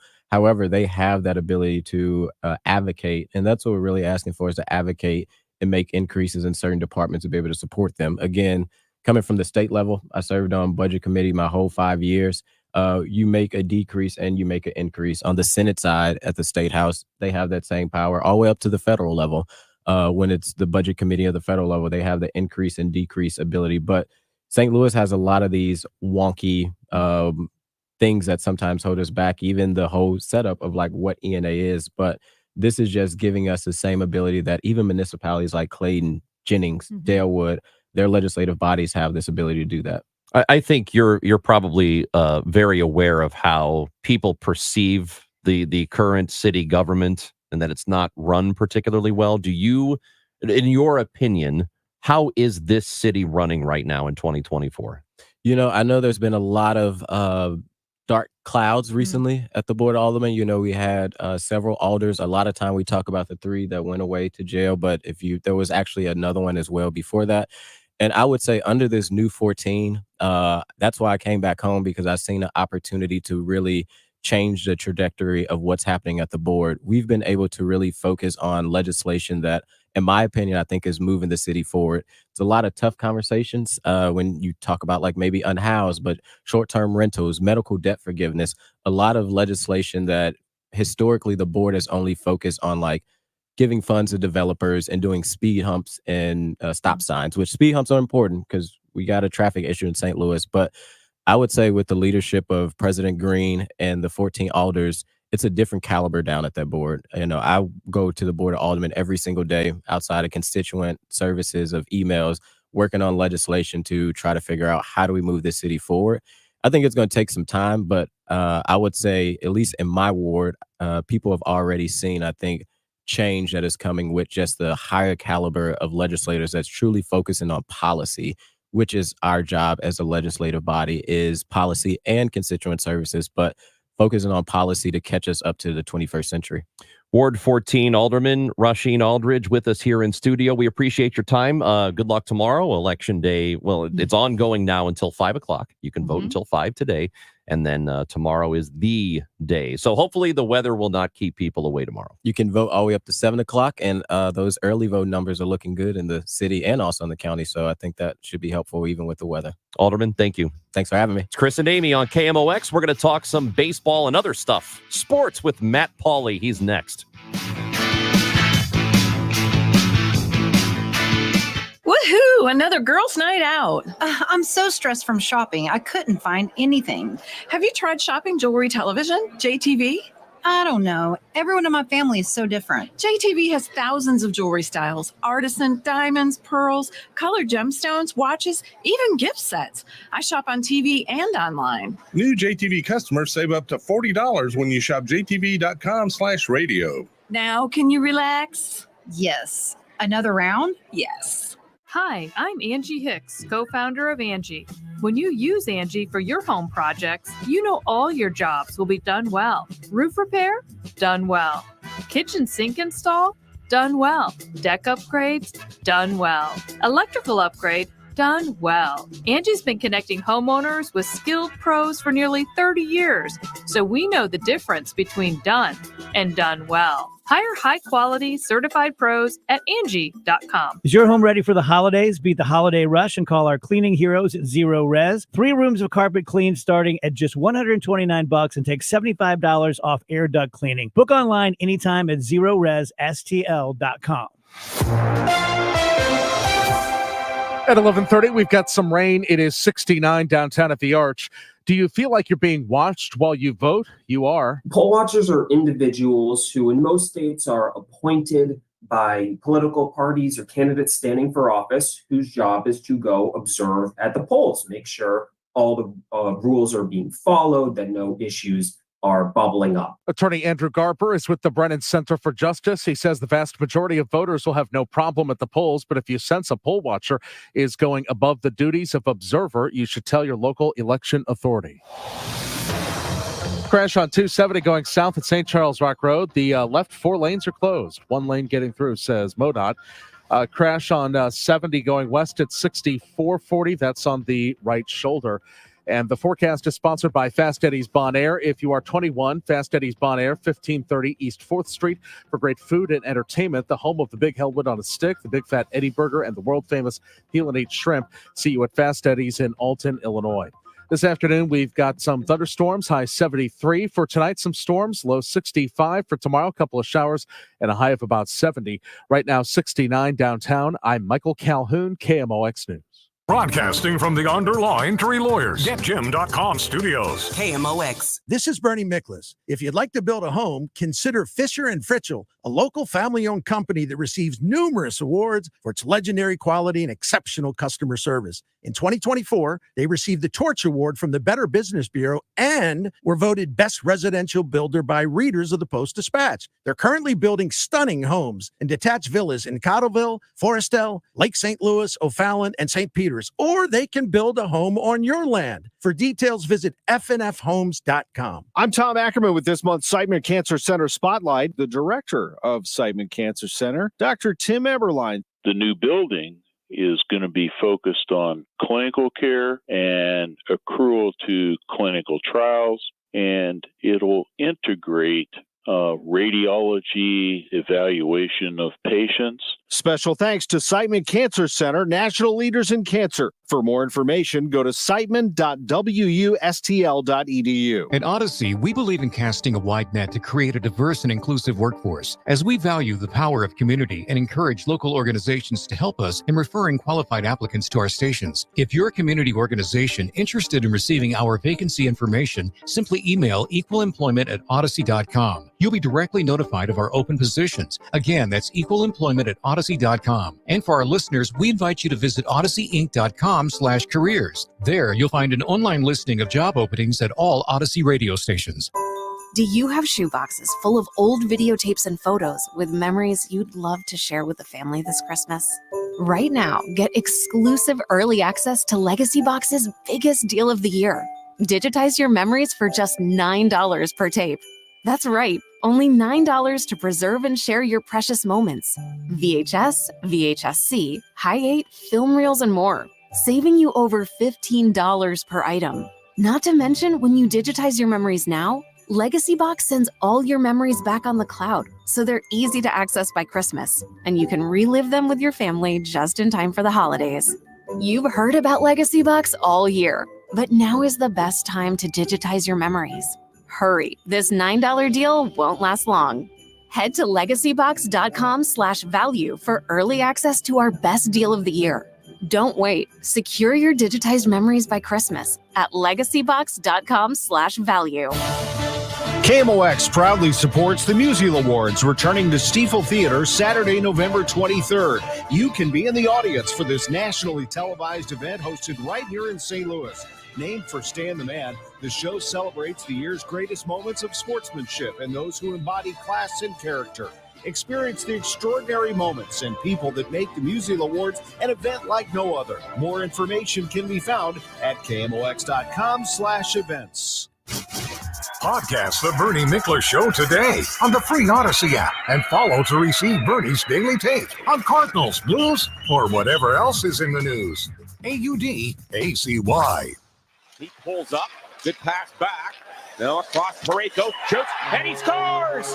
What a bomb by Parayko! His second tonight!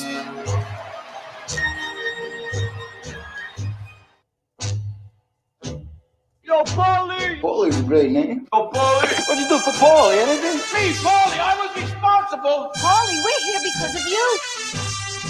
It's 11:30 on a Monday, and that means we talk to Matt Pauly, our sports fella here at KMOX. He's got Sports Open Line from 6 to 8 when there's no ball game going on, or like a football game or something, or SLU basketball. So he's with us tonight, with us today. We appreciate his time. Brought to you by Renner Garage Door, RENNER, forward and back, family-owned and top-rated Renner Door, STL.com. Hey, Matt Pauly. So the Blues got themselves a win over their old friend and Stanley Cup champion, Craig Berube. Yeah, evidently, if they just played the Toronto Maple Leafs every game, they would be really, really good because they have played them twice in the last week plus and have had a 5-1 and a 4-2 win against them. And outside of that, it's been nothing but losses. And Berubes, it was good. Berubes. That's my nickname for him. It was good to have him back in the How building. did they never do a Berubik's Cube at night at the Blues game? Oh, that's actually Matt Pauly. That's a great question. I hate it. Rubik's Cube. I hate it. If Toronto does that, I'm suing for intellectual How property. are you going to sue? Canada. He can sue Canada. You're going to the sue entire country? Yeah. Yes. Anyway. I would. No, I do think one of the greatest losses in St. Louis Blues history is Craig Berube, who I think is an incredible coach.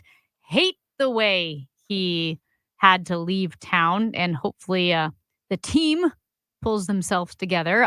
They were able to defeat Berube and the Toronto Maple Leafs Saturday night, I should say. Colton Parayko, a couple of goals is always a good thing. Yeah, that's the good part of that game. Philip Broberg was hurt. Indications right now from the assembled media who covers the team is that the injury might not be as serious as they originally thought it was. So that's good because Broberg has been just spectacular for this Blues team. If you want to think about the biggest positive, it's hard to look past Philip Broberg. Yeah, I saw the slowed down replay, and I thought, oh, God, that looks broken. It looked worse, I guess, than it actually was. So that's good news. Yeah, and I know Broberg wasn't necessarily like a trade, but I do think he could be a pretty big steal, and maybe the biggest steal since the Braden Shen trade. Like, I don't know. Doug Armstrong called Ron Hextall and the Philadelphia Flyers like at midnight or something and said, "Hey, you're going to love this guy, Yori Laterra." I really think you should get this Laterra guy. He's great. I don't even know why I'm offering him to you, Ron. I don't even know why. And then Ron Hextall's like, "Oh my gosh, you can have Braden Shen." That was a steal. I think Broberg might be another steal. Did you get that nice bottle of wine that I sent you? I've been drinking it here recently. Yeah. I mean, that's what had to have happened. I still don't understand why Ron Hextall agreed to that trade that brought Braden Shen to St. Louis, but man, oh man, that was a steal. Broberg is looking pretty good. Different than a trade, but a great acquisition. Yeah, the moves to go get Broberg and Holloway, and obviously they had to overpay a little bit because you're signing them to offer sheets when they're restricted free agents. That's the way it works. You know, the good thing about where the Blues are at now is they finally got out of salary cap hell, coming off the Stanley Cup victory and then COVID when the salary cap just didn't go up and they got put in a really tough spot. This past offseason was the first time where it really didn't feel like they were being quite as limited by that, and that allowed them to go get Broberg and Holloway. So, Matt Pauly, wanted to talk to you about the Gold Glove finalists. The Cardinals had 3 of them, Arenado, Donovan, and Mason Wynn, and they come up empty. What are your thoughts? And I have seen a lot of reaction about Wynn in particular. A lot of people thought he deserved it. Yeah, bum for Wynn. I thought it was better than 50% chance that he was going to win that. Not like it was kind of a 51. 51-49 doesn't work when it's 3 guys, but you know what I mean. Like I thought he had the best chance of the 3. He doesn't win it. He's going to win some in his career. I'm not overly worried about that. I didn't think Arenado was going to win one. If he would have played the entire season the way he did the second half of the season defensively, there's a good chance he would have. And I have just no way to break down the utility Gold Glove award. I mean, when you look at them position by position, it's really easy to take all the different stats and everything and rank guys. When you're doing it from a utility standpoint, that if I had a vote in the Gold Glove process, I would have a really hard time evaluating the utility guy Gold Glove awards. Yeah, and I don't know if I don't take a whole lot of joy, or I don't have a whole lot of anger if one of my guys that I root for does or does not win one of these awards. Do you care much about this kind of stuff? Like who gets MVP, rookie of the year, that sort of thing? Does it really register with you? Like when my guys win it, it's pretty cool, but it's not like I'm going to go stand in the corner and cry when they don't. Like I just think it's a really cool honor when you win it. And if you don't happen to win it, you know what? Somebody who was really good did win it. So I don't know. Maybe I just don't look at it from a negative standpoint. I think it's all positive. Being a finalist is positive. Winning it is positive, but not winning it or not being a finalist, anything like that, I don't spend too much time getting too worried about that. Well, Matt Pauley, Tampa Bay Buccaneers 4-4 taking on the Kansas City Chiefs at Arrowhead, the undefeated Kansas City Chiefs. You think they're going to remain undefeated? I do. The game tonight on KMOX, by the way, this evening, our coverage is going to start at 6 o'clock for the 7:15 kickoff. No sports open line for you. No, I'm not working much this week, guys. I've got no sports open line tonight, no sports open line tomorrow because of election coverage. Thursday night, we've only got a half-hour show because of Thursday Night Football. So I think I have a total of 4.5 hours of sports open line for the entire week this week. Wow, must be nice, huh? Yeah. You got Amy's schedule right now. Oh my gosh. Not working much. This guy. We have the same job, Ranj. Oh. I make up for it in the baseball season. Yeah. I do not envy anyone in the baseball world. That's tough. So, it's a lot. I mean, and I shouldn't say it's tough. I know it's like great, it's a game, it's beautiful, blah, blah, blah. But I mean, the schedule is a lot. Although Paulie over here, he gets weekends off during the baseball season. I didn't get weekends off. This is the first time I've gotten weekends off. In all my baseball life, going to Milwaukee in my minor league days, I was, when I was in Milwaukee, it was really tough because I was part-time, but it was full-time hours during the baseball season. So I had to keep another full-time job. And that job was Monday through Friday. And the Brewers never were off on Monday through Friday. So outside of the All-Star break where I took vacation, I worked every single day from the first day of the baseball season to the last day. But again, it's a game, and I'm very blessed to do what I do. So nobody's crying for me right now. No tears. No, I get it. No. Okay, but back to the Monday Night Football game. Yeah. Is this going to be a high-scoring game or a snooze fest? Because obviously the Chiefs' offense hasn't been what it's been in the past years. Their defense is their MVP this year by far. But tonight, what do you expect? Yeah, that's an interesting question. Buccaneers are a high-scoring team. They've scored as many as 51 this year. Even in their losses, they're scoring. They've lost 2 in a row coming in, and they've scored 31 and 26, and they scored 30. So, I mean, their lowest, they had one single-digit scoring output, but they have scored at least 30 points in each of their last 5 games. So the Chiefs defense is going to have a challenge to slow them down.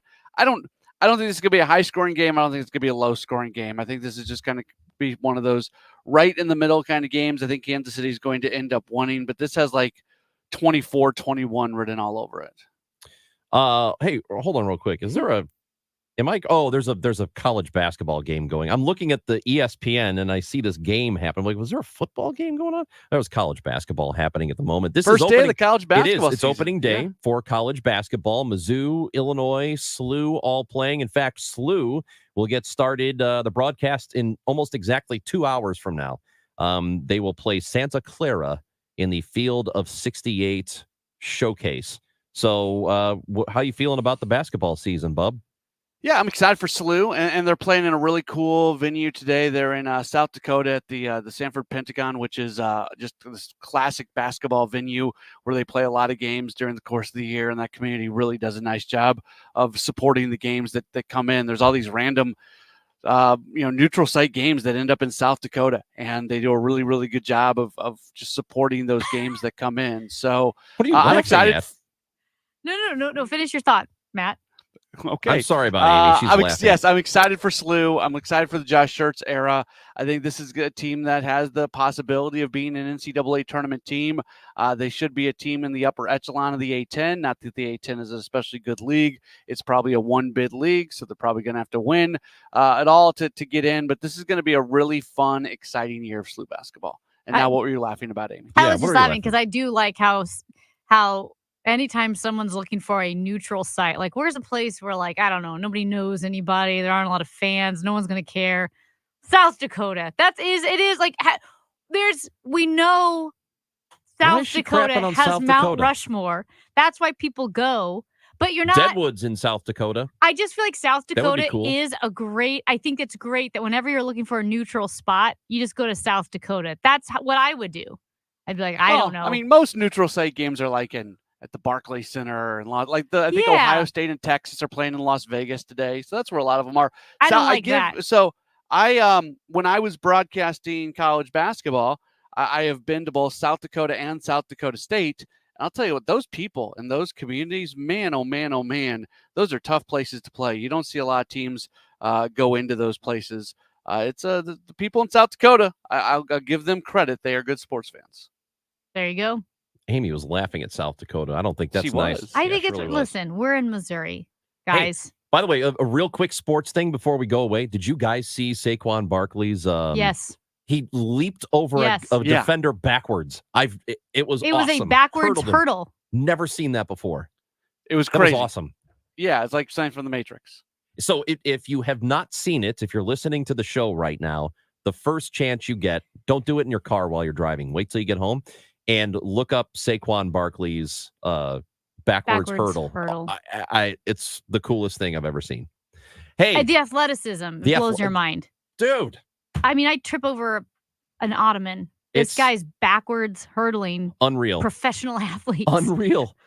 Hey, Matt Pauley. Yes. First of all, do you think you could backwards hurdle somebody? And secondly, goodbye. Can I mention real quick? Gas House Gang starts today. I want to get that out there. Bernie Miklasz, Kevin Wheeler, Tom Ackerman, me. I don't want to take away from your listeners. No, so people can go live at noon. Well, but people can go back and watch it. Go back and watch it when the show's over. Don't do it now. Yes. All right. Bye, Matt. Bye. Yo, Paulie, your sister's with me. I'll call you back later. See ya. Gotta love the old counter programming plug. Hey, at 12 o'clock. No, wait till the show's over. Go find it on YouTube later. Show. Nah, don't. You don't want to do that. But you can go watch it later. Watch it later. It's not going anywhere.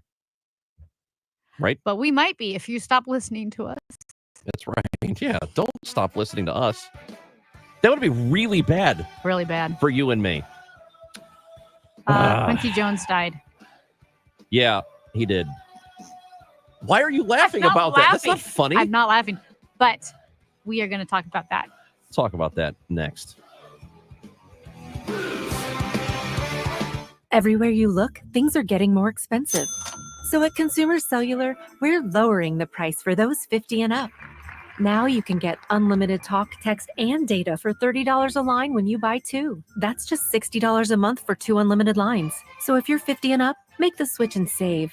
Come on, you've earned this. Call 1-888-FREEDOM or visit consumercellular.com today. Requires 2 lines of service, age validation, and credit approval, subject to system and area limits, taxes, and other fees apply. Not to brag, but Progressive's Name Your Price tool is mankind's greatest tool ever. Even better than the wheel. Sure, without the wheel, we wouldn't have modern transportation or funny videos of dogs riding skateboards. But without the Name Your Price tool, we wouldn't have easy access to auto insurance options based on our budget. And, well, cars do need wheels. They also need insurance, and insurance never goes flat. Learn more about the greatest tool ever. Then name your price tool at Progressive.com. Progressive Casualty Insurance Company and Affiliates. Price and coverage match limited by state law. Not available in all states. SNL Coin. We buy gold and silver coins, silver and gold jewelry. Also buying gold-filled and silver plates. Before you sell, call SNL. 314-544-3600. 314-544-3600. SNL Coin. In Missouri, farming isn't just a profession. It's a purpose. You can feel it in our 27 million acres of farmland. You can see it in the nearly 41,000 Missourians who work in agriculture. You can hear it at our farmers markets. You can count it in the $93.7 billion it brings our state. And you can taste it at your family's dinner table. A lot of farmers in our state rely on Bayer's tools and inventions because Bayer has a purpose too, to help farmers thrive. Learn more at go.bayer.com/purpose, paid for by Bayer.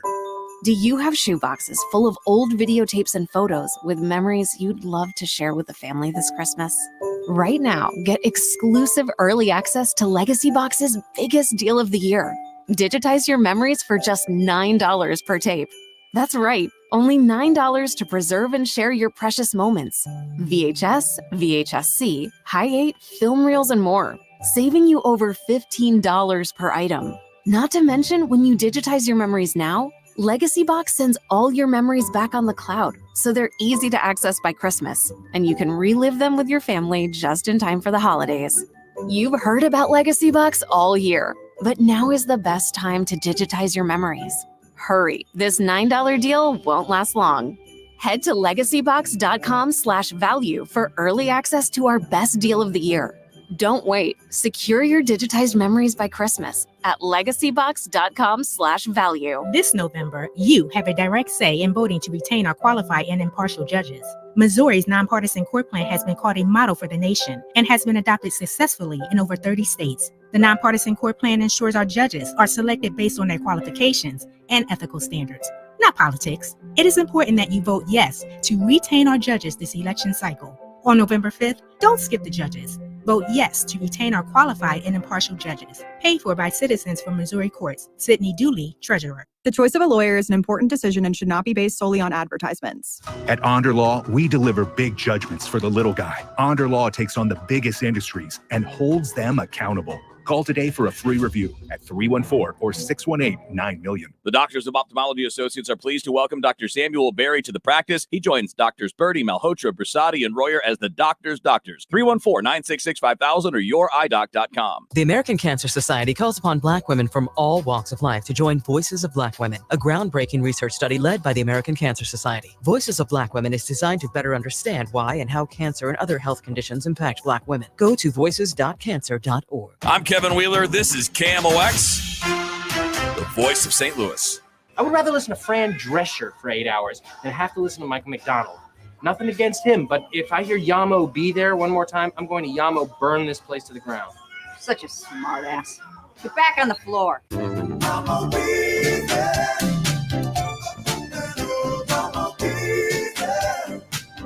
Well, as I mentioned, strangely, in an awkward moment, Quincy Jones died, which is awful, just a legend in the entertainment industry. And I didn't realize, because we focus so much on his successes, what he's produced, what he's created, but I didn't realize how much struggle he had in his youth.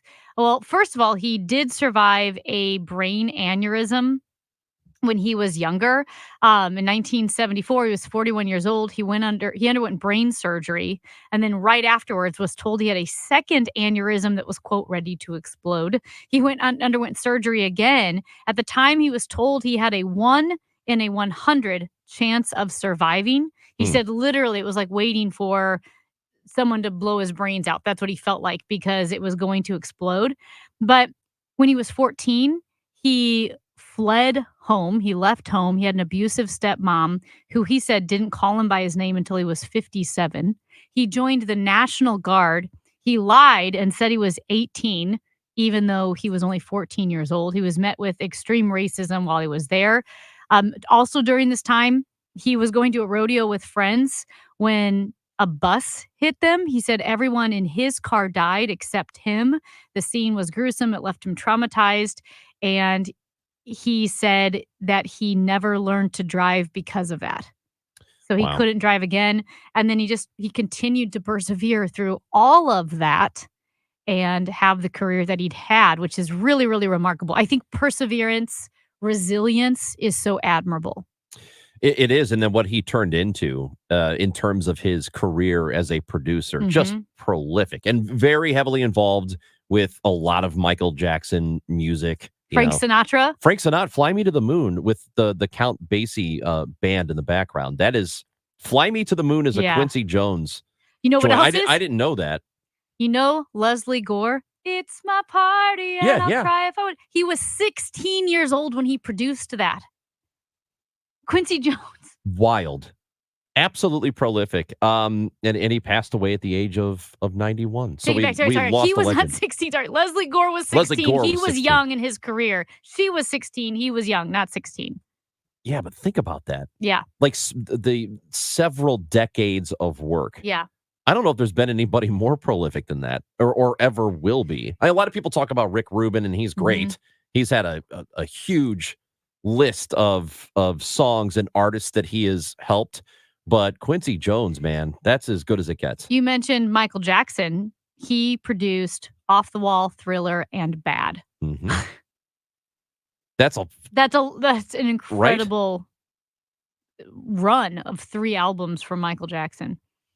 And he composed Soul Bossa Nova, which is the Austin Powers theme song. Really? That's my favorite credit of his. Oh my God, that's can you play that? Because that's it. Did he really? You know what? Listen to this. What do you hear?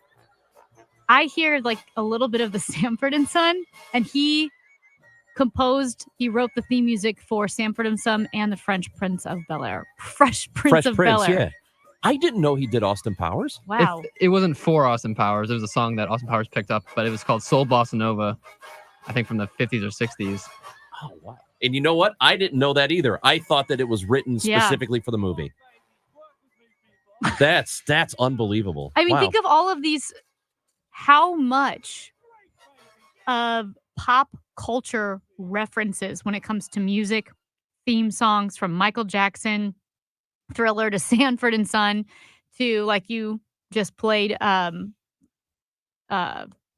Austin Powers. Yeah. Yes, Fresh Prince of Bel-Air. Michael McDonald, St. Louis's Michael very McDonald, own. Leslie Gore. Quincy Jones was all over some of the most prominent music and themes in American history.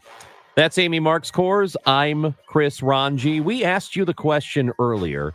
Is it selfish to not pay attention to politics, to not pay attention to current events, especially with an election coming up? Is it selfish, or is it okay to say, hey, I've got too much going on to worry about all of these things? Let us know what you think. On the Odyssey app, leave us a voice message. You can give us a call if you want, or text us 314-436-7900. Amy Marks Kors, Chris Ranji, KMOX. Right now, 38 states allow for sports betting, including 7 of Missouri's neighboring states. Amendment 2 gives Missouri sports fans the freedom to bet on games too, and that will generate over $100 million for our schools without raising property taxes. Amendment 2 is endorsed by the Chiefs, Cardinals, Royals, Blues, and Missouri's 2 professional soccer teams, the KC Current and St. Louis City. These days, Republicans and Democrats don't agree on much, but the Republican and Democratic candidates for governor are both supporting Amendment 2 because it means more money for education. Amendment 2 isn't like the lottery. There's a strong constitutional guarantee. The new money from sports betting will go to our schools. $100 million for education without raising property taxes. Amendment 2 is endorsed by the St. Louis Post-Dispatch and the Kansas City Star. Vote yes on 2. Paid for by Winning for Missouri Education. Mike Pridmore, Treasurer. You can live out your MasterChef dreams when you find a professional on Angie to tackle your dream kitchen remodel. Connect with skilled professionals to get all your home projects done well. Inside to outside, repairs to renovations. Get started on the Angie app or visit Angie.com today. You can do this when you Angie that. Woohoo! Another girls' night out. I'm so stressed from shopping. I couldn't find anything. Have you tried shopping jewelry television, JTV?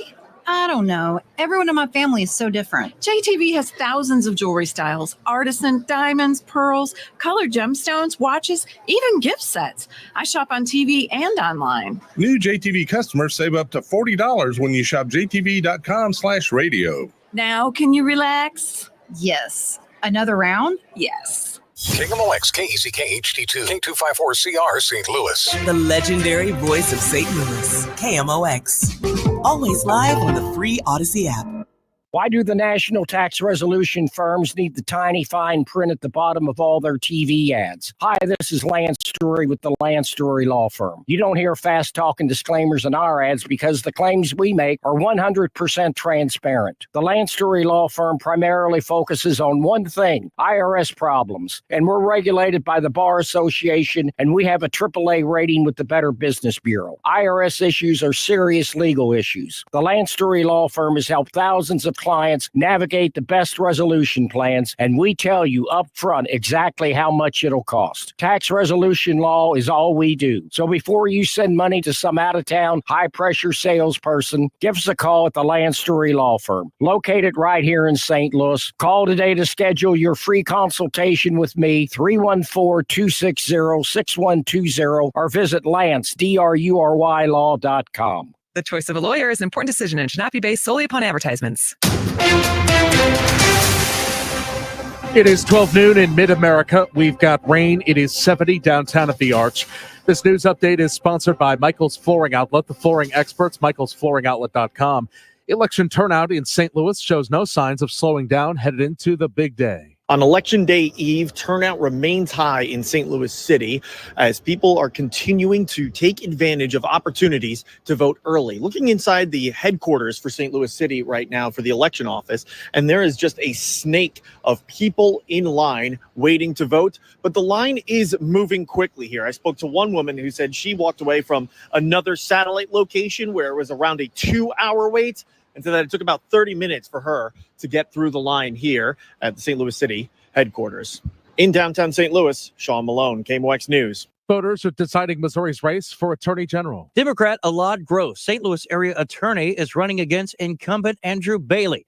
Gross tells the Missouri Net he wants the office to run more smoothly. I think we need to do a whole lot of consumer protection. We need to make sure that these big companies that are price gouging us quite a bit can't do that here anymore. The no-call list needs to be enforced. Republican Andrew Bailey says his military work as a U.S. Army commander in Iraq translates well in his role. I was an executive officer and eventually a company commander responsible for 300 soldiers, 13 platoons, about $100 million worth of equipment.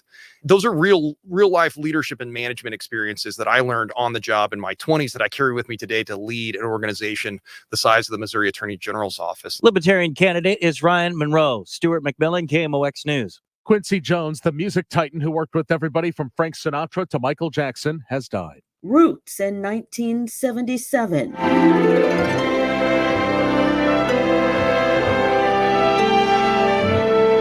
And The Color Purple in 1986.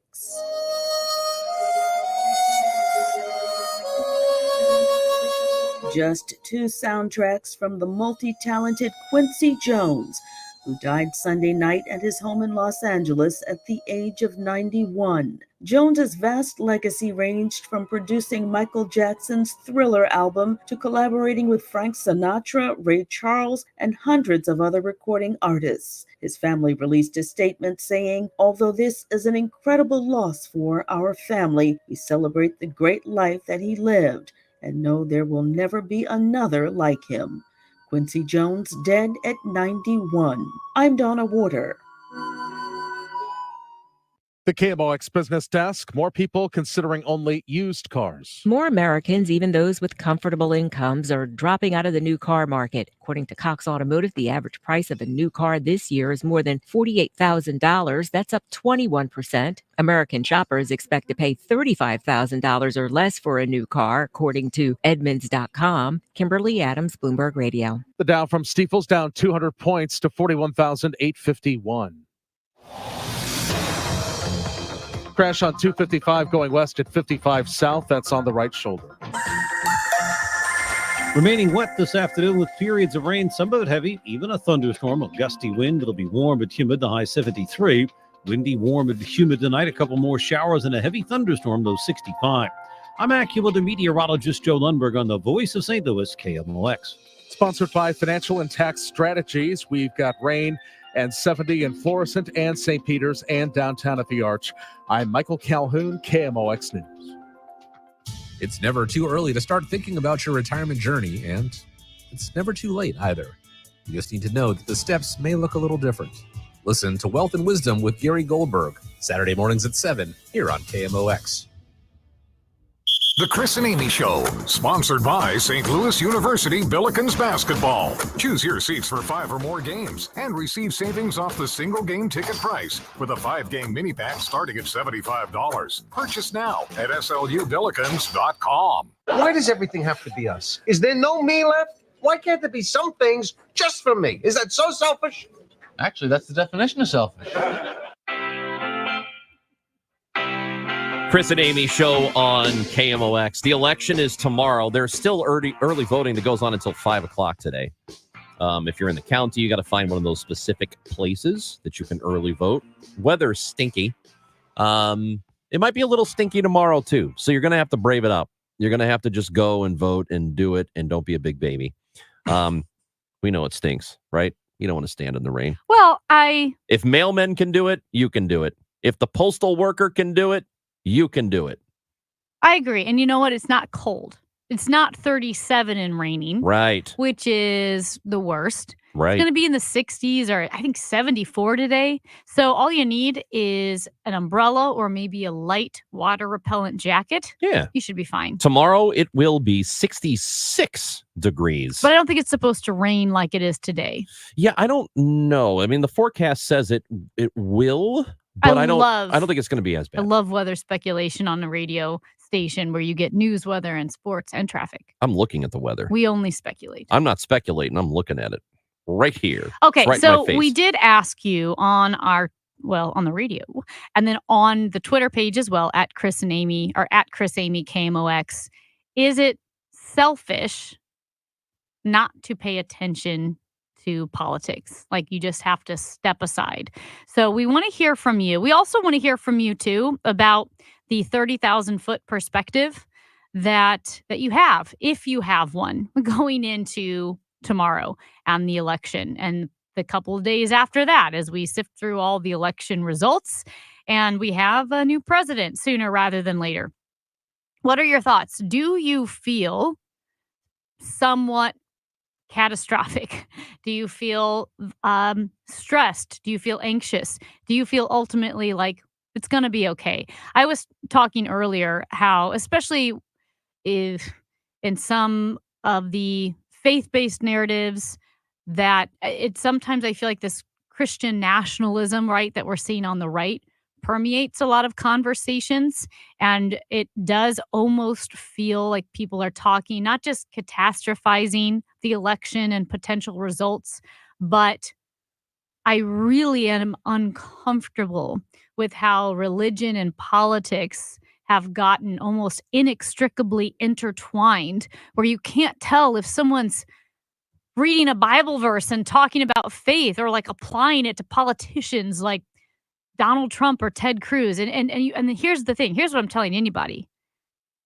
Step back. We're going to be okay. If you happen to come from a faith-based narrative and you feel that you're getting pulled into that weird politics as religion industrial complex that's arising on the right, step back and be like, no, wait.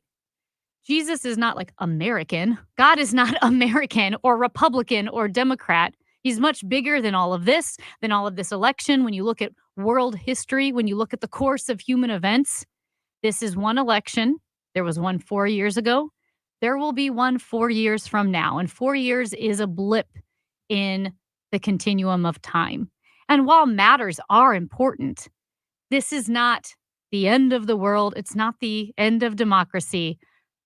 No matter what happens, be a neighbor, be a brother, a sister, a wife, a husband, a father, a mother, be whatever it is you are, and know that's going to be okay. Like, we're okay.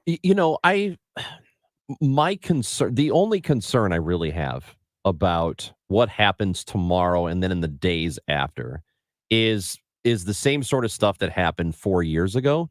And it does concern me that tomorrow, I am pretty sure, and I think the Democrats are pretty sure of it, that he is going to declare himself the winner. Probably about 9 o'clock or 10 o'clock. He's going to say, I've won the election, when we won't have results by 9 or 10 o'clock. We'll have some results, but we're not going to have a firm idea of who the winner of the election is at the time he's going to declare it. And I'd actually be stunned if he doesn't do it. And what concerns me is if he does it, which I think he will, and then it ends up happening that the votes come in and they get counted and they're finally able to open and process the absentee ballots in the states. They're not allowed to do it ahead of time. And then those votes swing in her favor. He's going to do it was stolen. Election was stolen. And I don't know how we come back from that again. Yeah. That's the only thing that concerns me. No, that's and if he loses, and he may not. He may end up winning tomorrow, and the Democrats will concede when the votes are counted. But and there might be some legal challenges, which are fine. Legal challenges, perfectly fine. But when you lose all of your legal challenges, you need to give it up. And that's the only thing that concerns me. And I think it should concern everybody. If you care about what democracy is and how we've been doing things for a couple hundred years in this country, you should care about that thing. And I care about it. And that's the only thing that I'm worried about. Yeah. And Rhonda, I think that's a really good point, because that is my concern. To be honest, if people say, what are you most afraid of with this election? Is it Amendment 3? Is it Amendment 2? Is it who wins this or that? No, actually, my biggest concern is if Donald Trump loses and it's remotely close, and if it's close at all, and he launches into what he's already given us the preface for, which is a stolen election because he didn't win. I'm an institutionalist. I believe in the Constitution, the separation of powers. I love the way our elections are run. It's really almost a miracle. Impressive. It's awesome. It's impressive. beautiful. All 50 states, the way that system was set up and how it protects against election fraud, how it guarantees that you have bipartisan consensus that this election in this state has been run well, that the votes, the election results, you can trust them, because we have people on all sides of the political spectrum watching, being involved in it, saying, isn't this cool that we can trust our state's election? They're local, so you can't even point your finger at the federal government. They're local. It's brilliant. And in order for democracy to survive, you have to understand that and know that our elections are trustworthy. But if you have someone who sows distrust into the election system and says, if I lose, it's rigged. If I win, it's okay. But if I lose, it's rigged. That's what can bring down or at least damage, maybe irreparably, maybe not, the democratic process. And I'm an institutionalist. That's why I cannot vote for Donald Trump. I guess I see this differently than a lot of people do, because the argument against it is, and we've heard it a lot, is who cares about all that stuff? I'm voting on with my pocketbook. I'm voting with my finances, and eggs are more expensive, and bread is more expensive, and gas is more expensive. It's not. It's gone back down. But that's been the argument. And my counter argument to that is, it doesn't matter. It doesn't matter if things are like if eggs are $1 more than they used to be. That, to me, if the two things are connected, which I don't think they are, but if they are connected, that to me is not more important than whether or not we believe our democracy is working. To me, that is the entire game. Because if we don't trust the democracy, this whole thing is over. The whole thing, America is over. It's the very foundational aspect of the entire country is the democracy, and then believing that the votes are real. And the problem that I have is the vast majority of people who continue to push well, we don't know what happened, but we know something funny's going on here. The vast majority of people who do that, they know better. They know the democracy is fine. They know elections are secure and they work. They know it, but they keep pushing it. They keep doing this. And all it does is it makes people angry. Mm-hmm. It makes the electorate angry. And they don't, I think they should have some responsibility to get some news outside of their bubble and realize, hey, these elections are run pretty damn well. And we do it very, very well. And there's very, very little fraud. And when they find it, it gets fixed, but it's never been enough to swing an election. But they're not getting that information because they're getting their news from really bad sources. And I do think it's a combination of so many things. I think, again, I know I'm focusing on the right, and that's because I am a conservative and I've historically been a Republican, and I'm not a Democrat, and I don't align with the values or a lot of the policies of the Democratic Party, even though, strangely, because it's such a topsy-turvy political environment when it comes to Ukraine, I align more with what some of the Democratic leaders are saying with supporting Ukraine than I do with some of the Republican leaders when it comes to foreign policy, because I do think a strong America is so important. But yeah, and we'll continue this at 12:30, Ranj, because I agree. You have to have the institutions, the presidency. We've imbued it with far too much, not just power, but also this perception that a president will be like a king. That's not how it works. Kamala Harris wins and you're a Republican, then hey, vote Republican down ballot. Have a Republican Senate, have a Republican House. You've got a conservative majority on the Supreme Court. If Kamala Harris is president, we're going to be okay. It's not the end of democracy. That's a lie. It's not. We're going to be great. This country was set up with a separation of powers so that in 4 years we can have another election. It's going to be great. News Nation Chief Washington anchor and the host of On Balance with Leland Vittert. Leland Vittert will join the show when we come back. We are a day away from the general election. It's Chris and Amy on KMOX. Imagine your team always looking and feeling their best in high-performance technical workwear. Cintas can make it happen. They have garments for almost every job imaginable. And with the Cintas Workwear program, you get freshly laundered garments delivered every week for everyone on your team. Great garments without the bother of laundry. That's a real perk for employees. Find out how Cintas can boost team image and morale. Visit Cintas.com. Oh, I'm ready! And get ready for the workday. Peter, Jorge, let's bring the nail gun over here. Jose stands tall atop his sustainable flooring company. Totally. It's renewable and moisture resistant, but we have several green options too. Or we got some beautiful reclaimed oak. But floored by his success, he needs to hire more installers. I need Indeed.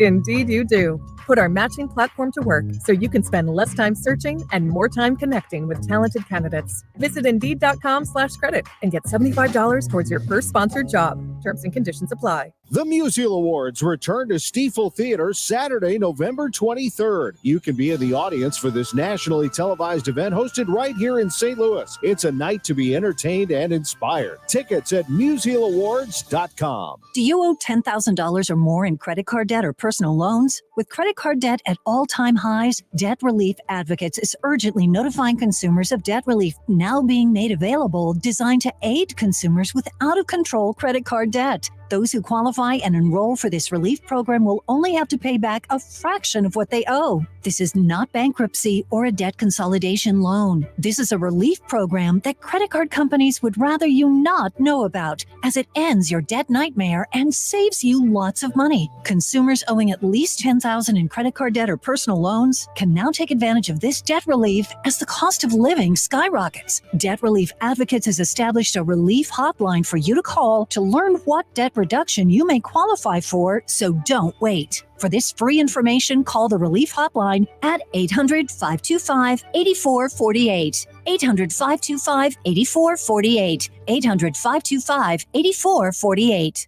Welcome to Willie's Wings, home of the secret sauce. I'll take a dozen wings. Oh, by the way, I love that sauce. What's in it? Can't tell you. Why not? It's a secret. While many financial advisors claim to have the secret sauce, they don't. In fact, if their sauce is so good, why are they keeping it a secret? Steve All of the All Financial Group doesn't keep anything a secret. He knows there's much more to retirement planning than stocks, bonds, and mutual funds. He'll develop a strategy designed specifically for you. It's your own secret sauce for retirement. Call Steve today at 636-230-8824 for your personal portfolio x-ray. Call 636-230-8824 or online at yourmoneymattersstl.com. Fine, you want to know what's in the sauce? Absolutely. Tablespoon of paprika. Really? Investment advisory products and services made available through Impact Partnership Wealth, LLC, IPW, a registered investment advisor. Insurance and annuities offered through Steve All, NPN number 153-07419. Kamala Harris and Joe Biden are ignoring kitchen table issues. Liberals are fighting to defund the police, indoctrinate kids, open the border, and put boys in girls' sports. I'm Ann Wagner. The people I talk to know better. Let's work for what matters most. Lower costs, parents' rights, and safer streets. Ann Wagner is working for common sense solutions to the problems you face. She's challenged the big government machine in Washington and delivered a tax cut for middle-class families. Ann has stood with parents to defend their right to make decisions on the upbringing, education, and care of their children, protecting our kids from radical leftist indoctrination. And as crime rises, Ann has worked to protect our safety by fighting efforts to defund our brave police. I'm Ann Wagner, and I approve this message. So pull up a chair, and together we'll turn the tables on Washington. Fighting for your family. Ann Wagner for Congress. Paid for by Ann Wagner for Congress. At KMOX, our focus is you, your go-to station for local news that matters to St. Louis and the region. The voice of St. Louis, KMOX. You know, we're on the 5-yard line, maybe even the 1-yard line. We're right there. We had a tremendous number of early votes, a record-setting number, records like nobody can believe. But all I can say is on Tuesday, just go out and vote, and we're going to close this thing out. That was former President Donald Trump, and Election Day is tomorrow. Holy cow, it's actually here. And joining us now to give us the lay of the land is Leland Vittert. He is the News Nation Chief Washington anchor. He is host of On Balance with Leland Vittert. Leland, thanks so much for joining us. I can't believe we are just one day away. It's going to happen, right? This is great. Finally. You sound excited. Well, I think I may be giddy from no sleep, but it's sort of the same concept. Oh, how tired are you? I'll put it this way. There's going to be a lot of coffee and Diet Mountain Dew tomorrow. There you go. We talk to every week. We talk to Major Garrett, Chief Washington correspondent for CBS News, and he said something that surprised me a little bit. I guess I wasn't expecting this, that he believes we will know who the president is by Thursday morning, that this will not be a thing that extends into Saturday like it happened in 2020. Do you think that will be the case? I was going to go with Wednesday morning because it's much more likely that all of the states break in one way or another way. You never worry about the right thing, right? And everybody's sitting around worried right now about challenges and violence and people not accepting the results and on and on and on.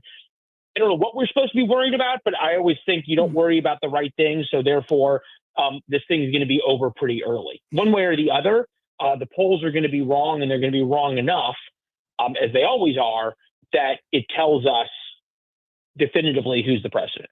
That's interesting, that phrase. We always worry about the wrong things. I get it. And like you said, maybe we don't know what we should be worrying about this time. I mean, obviously in 2016, Trump's victory took everybody by surprise. So we were worrying about the wrong things. Do you have an inkling at all of what maybe we're not paying enough attention to? I have absolutely no idea. I think one of the things that we're not paying probably enough attention to, just because it's the presidential race is so overtaken the conversation.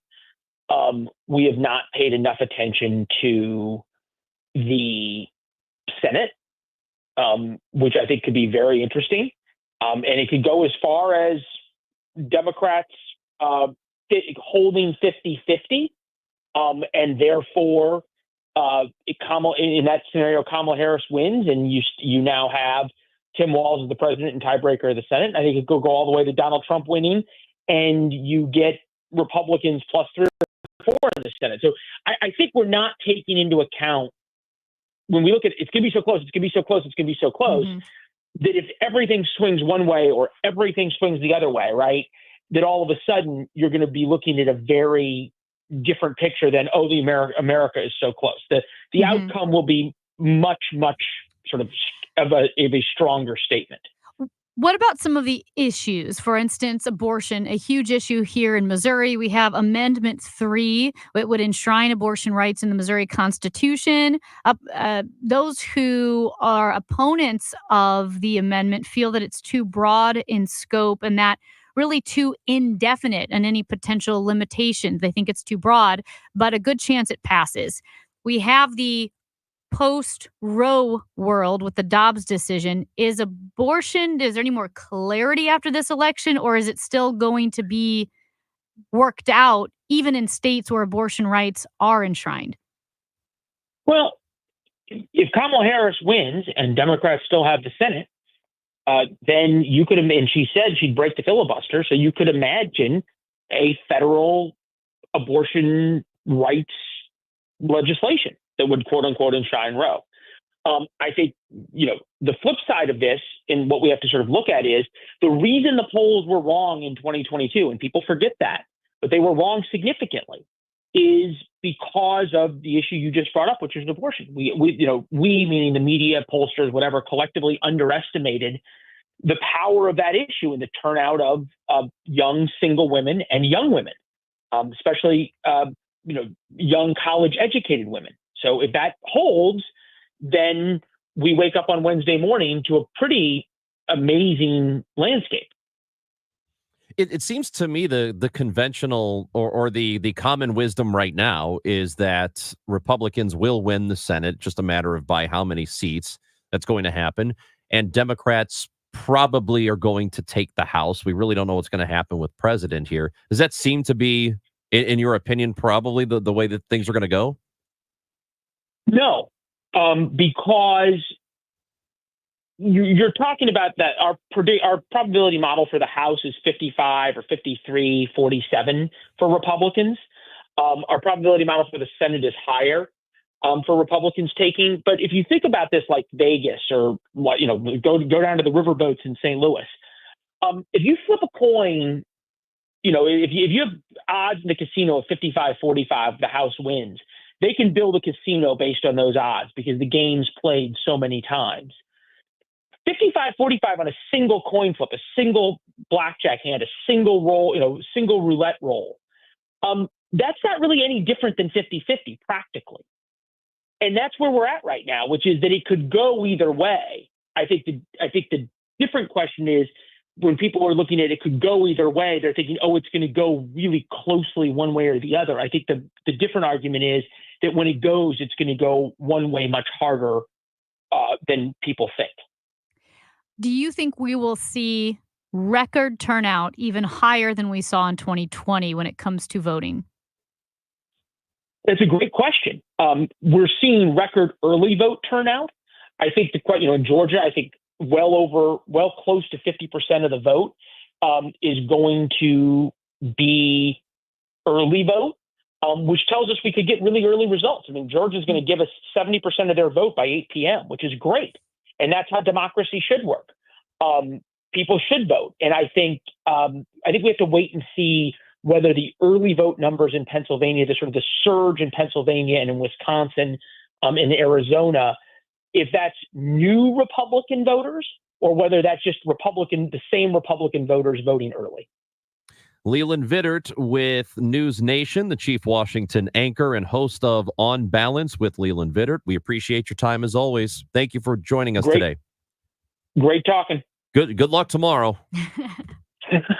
Thank you. Stay caffeinated. That is Leland Vittert with us from News Nation. That's Amy Marks Kors. I'm Chris Ranji. Again, we asked you the question, is it selfish to not be paying attention to politics and current events, even if you have a lot of things going on in your life. Let us know on the voice messaging feature on the Odyssey app. Leave us a message and tell us what you think, or give us a call. 314-436-7900 on KMOX.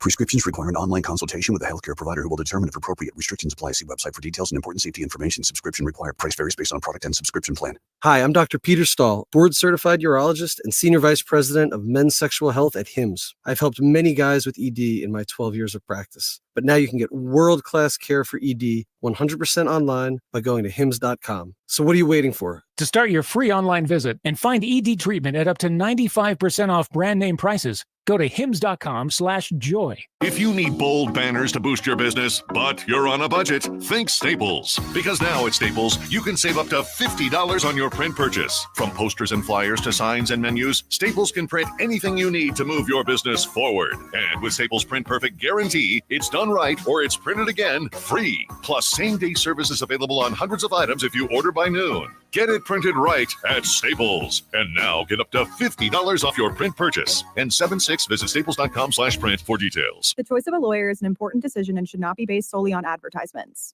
If you've been injured in a car wreck, you need the best. Let us make your case our cause. Car accident? Call Onder Law for a free review at 314 or 618-9000000. Hey guys, Glover here with my friends Mark and Neil Gelman from thegelmanteam.com. If you need to sell your home to buy a new one, it's never been more important to have an experienced negotiator that you can trust. You need my friends Mark and Neil Gelman on your side fighting for every last dollar. Go to thegelmanteam.com. At 12:30, we've got rain. It is 70 downtown at the Arch. More than 78 million people have already voted before tomorrow's election day. Michigan Secretary of State Jocelyn Benson says the state's early voting period was extremely successful. We're also seeing young people engaged throughout the cycle. 2 days before Election Day in 2020, about 12% of people who had voted by mail were between 18 and 30 years old. We've got a stalled vehicle 270 going south at Manchester Road. That's on the right shoulder. Weather is sponsored by Gloria Liu with Your Home Sold Guaranteed Realty. Planning to sell your home? Work with the very best. Gloria Liu with Your Home Sold Guaranteed Realty will guarantee to sell your home at your price or she will buy it. Visit GloriaHasTheBuyers.com. Rain today, high 73. Rain tonight, low 65. Rain tomorrow, high 70. Right now, 70 downtown. I'm Michael Calhoun, KMOX News. This November, you have a direct say in voting to retain our qualified and impartial judges. Missouri's nonpartisan court plan has been called a model for the nation and has been adopted successfully in over 30 states. The nonpartisan court plan ensures our judges are selected based on their qualifications and ethical standards, not politics. It is important that you vote yes to retain our judges this election cycle. On November 5th, don't skip the judges. Vote yes to retain our qualified and impartial judges. Paid for by citizens from Missouri courts. Sidney Dooley, Treasurer. Broadcasting from the Under Law Injury Lawyers, GetJim.com studios. KMOX. It's warm now, but winter will be here before you know it. That's why Banner Construction is having their pre-winter window event. Choose from Banner's various energy-efficient brands and window price points featuring beautiful Pella windows. Banner is a certified Pella contractor and preferred James Hardie specialist. If you've been considering new windows or a fresh new exterior for your home, see Banner's work at bannerconstruction.com or call 314-569-1050 and have a Banner day. Bernie Nicholas gets the final word during Sports on a Sunday morning. This Sunday at 11:45 on KMOX.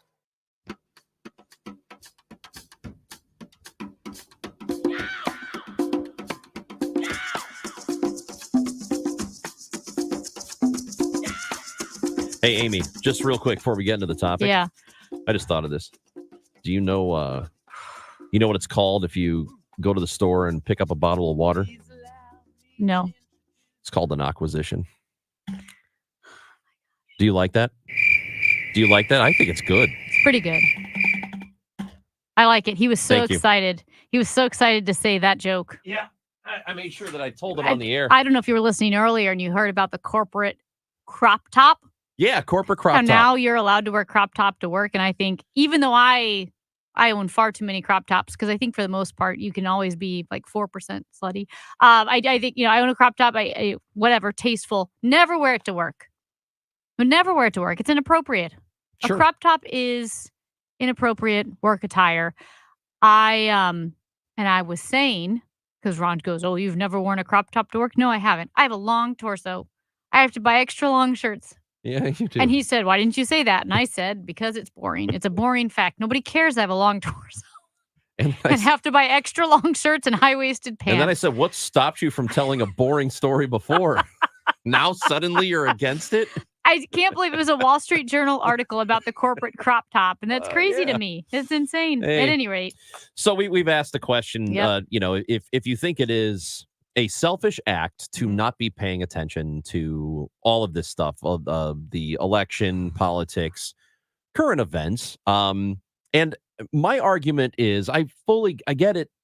People have a lot going on, but I do think it is still, even if you work a lot, you've got kids stuff. I get it. And I know that you're going to listen to me and say, well, you don't have kids. What the hell? You're not allowed to have an opinion. And that's a valid thing to say. But your votes will end up affecting everybody and your children too. I kind of look at it this way. Let me just use Roe for an example. If you are a person who is on the side of wanting to have kept Roe as the law of the land, if you're on that side, but you didn't really pay attention to politics and maybe you didn't vote, and then the next thing you know, a Republican president is allowed to appoint 3 conservative justices. Well, that's how that happened, because maybe you weren't paying attention. Again, if you were on that side and that was not the outcome you wanted. If you were not paying attention to what was being said leading up to it, then maybe you would think, well, it doesn't matter who the president is, because that's not going to affect this law that I care about. But in the end, it does. And it did. It very much affected it, because one president was able to appoint a third of the Supreme Court. And I definitely acknowledge the shortcomings of a Twitter poll, because Twitter is not great or famous for subtlety, distinction, nuance, and so forth. It's not scientific. Right. But what I mean by that is I've told multiple friends who are parents, step away from the news. It's toxic. You know who you're voting for. They're up on the issues. I feel like they feel that they need to keep, reading, listening, watching. And I know, I get it. We're a news station. It's like I'm talking out of both sides of my mouth here.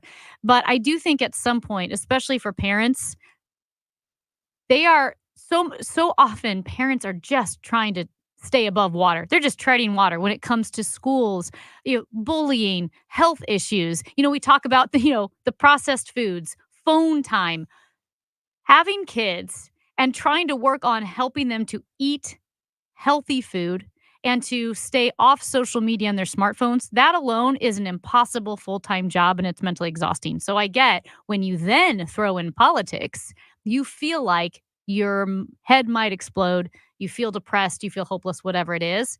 And that's why I do think once stay up on the issues, but what Amendment 3 is, right? You're most likely not a voter who from one day to the next is pro Amendment 3 or against Amendment 3 or back and forth going, well, Harris or Trump. Most voters know. So I would say you do not have to indulge in the news cycle every single day. If you know what the issues are and you go vote, and maybe you tell your kids like, hey, we're going to miss soccer practice today or whatever. You're going to come vote with mom or come vote with dad, because this is a really cool thing that we get to do as American citizens. And they're, servicemen and women have given their lives for this right to vote. There are people all over the world who've been imprisoned or have died trying to fight for democratic values. So yeah, I just think it's all in balance. You got to keep it balanced. But that to me still means you need to be paying attention. And I'm not saying you need to consume it every day for an hour or two per day, but you need to be informed. And I think you owe it to other people, because in your life, how you vote, it not just going to affect you, but it is going to affect your kids.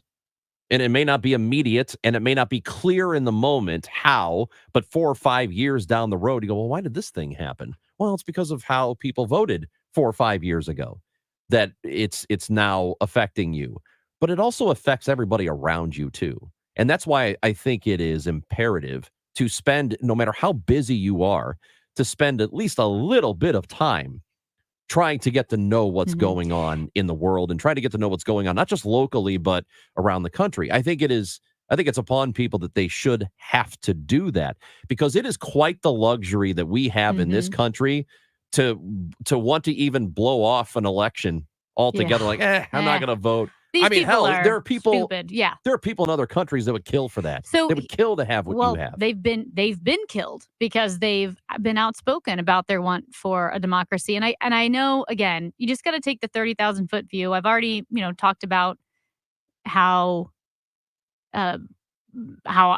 my faith helps direct my values and how I vote. But here's the thing: if you were to throw me, you, whoever's listening, Hillary Clinton, AOC, Marjorie Taylor Greene, and Kamala Harris, if we all threw ourselves right in the middle of the streets of Kabul, guess what? We're all on the same side. No longer are you looking at Kamala Harris or AOC as an enemy, or even, heaven help us, Marjorie Taylor Greene. You're not looking at her as an enemy, because at this point you're going, oh my gosh, right? First of all, as women, we have no rights. We could be killed right now on the streets because we can't show our faces, we can't show our eyes, we can't speak, all of these different things, right? So when we start talking about each other in terms of an enemy, that is not only dangerous and wrong, but it trivializes real enemies, aka like the Taliban, which is completely oppressing women, right? So the other political parties, not your enemy. They have different beliefs, different views on how this country should run. So ultimately, politics, if you're having a hard time discerning the difference between your politics and your faith, you need to take a step back. If you have a hard time discerning the difference between your politics and your reason for living, right? Your motivation in life, your very well-being or happiness, we need to take a step back. And remember, let's all be neighborly and friendly. Walk down the street. We're all going to soccer practice. We're all going to the grocery store. We all enjoy trying a new brunch place or going to a Cardinals baseball game. We're all ultimately on the same side. And I know there are some really big issues. I'm not downplaying the importance of the issues. But what I am saying is there are bigger things than politics. If something doesn't go your way, keep being involved, right? Vote next time, vote in 2 years, vote in 4 years. Maybe join a nonprofit that supports your cause, but don't cut off family and friends. Don't do that. There was a really important point made by Dr. Fred Buckled, who was on with Fred Bottomer. They were talking about, keeping your health and keeping your stress down during election season, because this has turned into a pretty stressful time of year for Americans. And he did talk about having people in your life who do not see things the way you see them politically. I don't think it's healthy to be around people that agree with you all the time. I think it's helpful to have respectful discourse. And, if you're more liberal talking and having friends that are more conservative or vice versa, I think is good for society and good for our own mental health to have respectful and, healthy disagreements. But when it gets toxic, I think that's when it no longer is productive, and it's probably just best avoided. Yeah, that's great advice. You should have people who don't see things the way you see them. Now, if it gets to the point, as he says, that it just turns into shouting, or, your friend just doesn't give you the benefit of the doubt and yells at you or whatever it is, then you don't have to have that person around. But it is healthy to take in other points of view from other people and listen to where they're coming from. But, and again, I guess if there is someone who's just very, very aggressive and you can't avoid the conversation, then sure, maybe, don't hang out with that person right now. But you can also avoid certain conversations because friendships matter. There are some friendships that I avoid bringing up certain topics. And you may say, well, if your friend won't listen to you, if your friend gets so upset when you bring up a certain topic, then they're not really your friend. Well, I would say this. I get that. I get that impulse to say that. But we also don't know. You don't always know where someone's coming from. And there's a topic, like whether it's an abortion topic, I brought up specifically Todd Akin. And we all know what Todd Akin said, right? The legitimate rape comment. And it just absolutely blew up and was devastating for his political career, and it hurt Republicans across the board. And I knew Todd Akin personally, ever since I was a little kid. Like, I knew his kids. So we grew up going over to all of his, like, 4th of July festivals and hay rides and stuff. And I know that that was a horrific and irreparable slip up when he was talking. I still don't believe he really meant it or knew what he was saying with that phrase. Okay. I say all that because I know he was a good man. He was a good man in politics, right? I can't bring that up with certain people who are my friends. And you think, well, maybe they're not your friends, but they are, because you don't know what they suffered. And there are a lot of women who have suffered sexual violence, assault, or rape. And for them, it's so painful, right? That bringing up a topic like that, or a politician who seemed to be hemming and hawing or whatever, is so painful to them. That's not that person rejecting me as a friend. That's that person dealing with real trauma. So sometimes there's a person who's not being kind, but other times there is someone who suffered a real trauma, and I don't want to be in any way hurt that bruise, poke that wound at all. And so that's why I think it's just getting to know people. It's humanizing the process and knowing if someone gets really upset, there might be a reason why they get so upset. And you know what? There is another thing here too at play, and we have discussed this before, and it would be helpful for people to not make their political choices, to not make a person, okay, whether it's the former president or whether it's the current vice president, whoever it is, don't make that your identity. Right. Don't make that candidate your identity. They're not your. They're there to do a job. They're hired to do a job. Whatever you want that to be, whatever you want the policy to be, that's what they're there for. They are not there for you to idolize one way or another. I personally will, as I've said before, I don't take part and I won't take part in putting out a political sign in my yard or flying a flag, because it's not about the person. They're there for a job. They're not my identity. Mm-hmm. I don't say, well, I'm a Trump guy or I'm a Harris person. I'm just, if we did less of that as a country, I think we'd be much, much healthier. But we still want to hear from you. 314-436-7900 and voice messages. Very simple to use, the Odyssey app, and send us a message. We do want to hear from you, but we also want you to get your eyes checked. You're going to go vote tomorrow. You got to fill in those circles. Got to see the ballot. You need to see the ballot. You need to see how big those circles are and how have you filled it in all the way?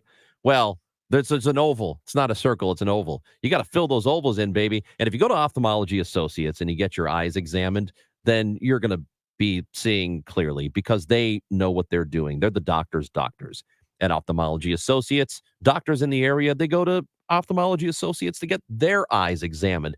That's how trustworthy they are. You'll see one of the great doctors there, like Ranjan Malhotra, Robert Brusati, Greg Birdie, Andy Royer, or Samuel Berry. They are awesome, all of them. And so all you have to do is make your appointment at 314-966-5000. Weather's changing. It's getting cooler. It could be giving you some eye trouble, and they'll help you get to the bottom of it and figure it out. 314-966-5000 or youridoc.com. Can't make it to Kansas City for the big game? No problem. Kelsey, three-point stance to the left. Here comes an inside blitz. Experience every Kansas City Chiefs game like you're in the front row at Ballpark Village. 25-20, downfield block, 10, 5. Join fellow KMOX Chief fans on game day and feel the roar of the crowd right here in St. Louis. Touchdown! Kansas City! Chiefs watch parties, presented by Jim Beam. Prescriptions require an online consultation with a healthcare provider who will determine if appropriate. Restrictions apply. See website for details and important safety information. Subscription required. Price varies based on product and subscription plan. Hi, I'm Dr. Peter Stahl, board-certified urologist and senior vice president of men's sexual health at HIMSS. In my 12 years of practice as a reproductive urologist, I've helped many guys with ED, and it has never been more convenient to treat than it is right now, thanks to HIMSS. It really wasn't easy before. You had to take time out of your day, come to a physical office and see a specialist like me in person. Now, through HIMS.com, you can get world-class sexual health care and a full range of treatment options for ED through a 100% online process. It starts with a free assessment from a medical provider licensed in your state who can determine if ED treatment is right for you. If prescribed, your medication is shipped to you for free. So don't wait. Join the hundreds of thousands of guys who've gotten help for their ED through HIMS. To start your free online visit and find ED treatment at up to 95% off brand name prices, go to hims.com/joy. That's hims.com/joy for your free online visit. Hi, this is Kent Newbold for Newbold BMW. Do not trust your BMW to some quickie lube place. Bring it to our award-winning service department. That's Newbold BMW in O'Fallon, Illinois, or newboldbmw.com. You'll be sold on Newbold. When we vote, things change. Election day is tomorrow. You have to get out and vote. Make sure your voice is heard. Practice democracy. Then, tomorrow night at 6, join Michael Calhoun, Megan Lynch, John Hancock, Michael Kelly, the KMOX News team live on location, and the resources of CBS News for complete election coverage, analysis, and reaction. From key races, amendments, and the run for the White House, we've got it covered. Decision 2024 from KMOX News. I'm Andrew Stoles, and this is KMOX, the voice of St. Louis.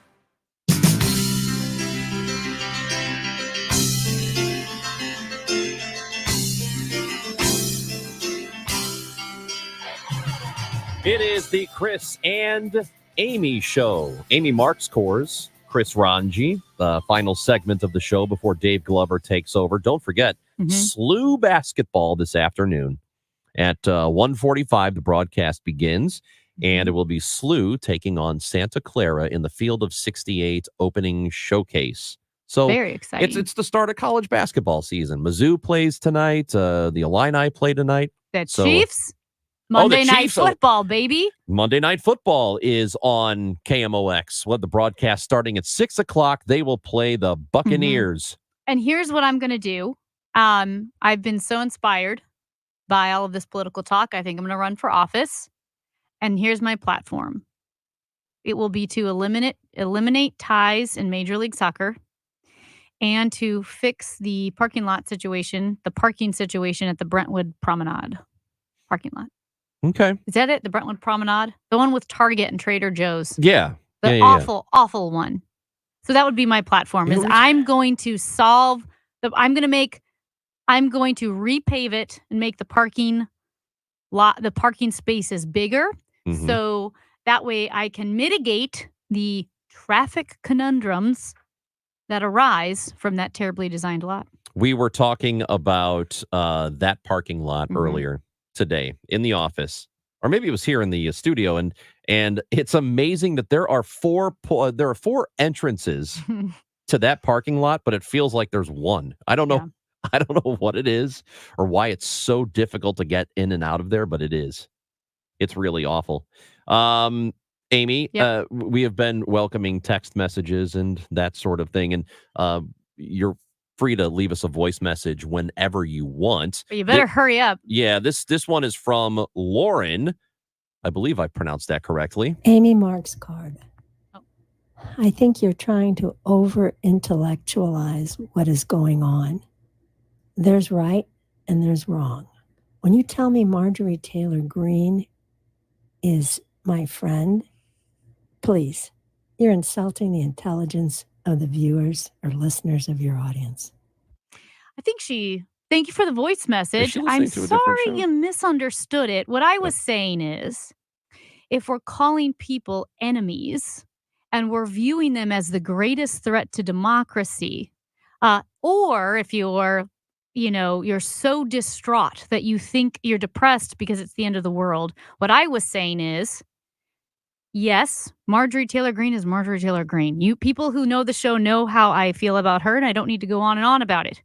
But if she and I were on the streets of Kabul, suddenly we're on the same side. And what I'm saying is, I'm giving it perspective, right? Like, if you are horrified at the thought of another Trump victory or of a Harris victory, wherever you stand, right? We need to take a 30,000 step view and say those issues are important, right? However, we're not going to completely dehumanize Republicans or Democrats. and we're going to trust the institutions and say, okay, well, if this happens, I hope Democrats win in the Senate or in the House. Or if this happens, Republicans win in the Senate and the House. We're going to be okay. Trust the institutions, trust the Constitution, right? I said, because I'm an institutionalist, I cannot vote and will not vote and never have voted for Donald Trump because the institutions are important. And the way we have the separation of powers is important. The three branches of government are important. In the same way that when I said I will never vote for Donald Trump, he is not Hitler. Saying that Donald Trump is not Hitler is not a defense of Donald Trump. And saying that Marjorie Taylor Greene is not the Taliban is not a defense of Marjorie Taylor Greene. It's saying I believe in the system and let's keep being active in our beliefs and our causes, and hopefully she gets voted out, right? That's what I was saying. So you might want to go back and re-listen. And you can do that on the Odyssey app, which is awesome. AUDACY. You can rewind while the show is going on. If you think you missed something, you can go back and listen to it. Hey, we have our winner of the No Prize Pick'em Challenge, Amy. And we had listener Drew, who came back for a third week, or was it the second week? It was second week. First week. We had Bernie Miklasz, who was in with us because you were out, and Chip Carey was our celebrity picker, and it was Chip Carey who turned out to be the cream of the crap. So that was his Chip called it the cream of the crap. Really? I forgot what we were talking about, but he said cream of the crap, and I thought that's really good. I'm using it. So Chip is the cream of the crap. He wins for this week. So congratulations to him. It was a bad day on Sunday. Bad day. Why? What happened?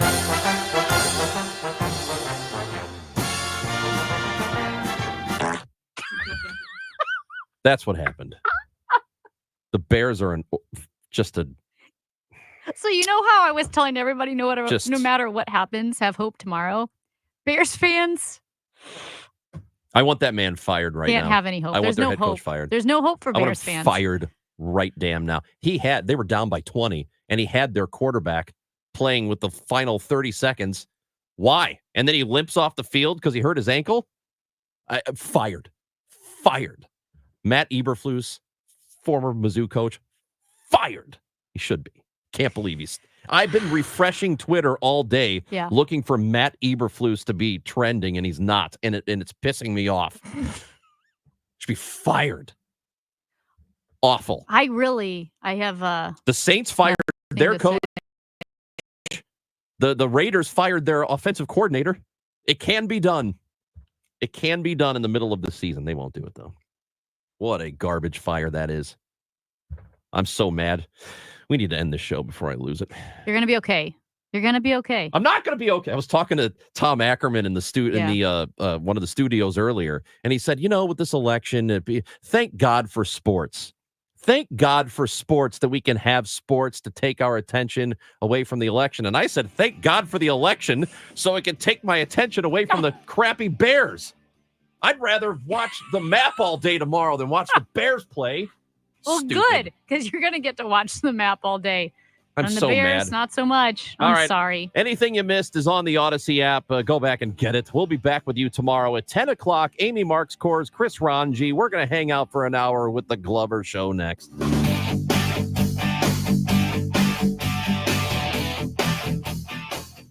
I think while you're still young, you can be 4% slutty most of the time. Is your home ready for the holidays? Beat the holiday rush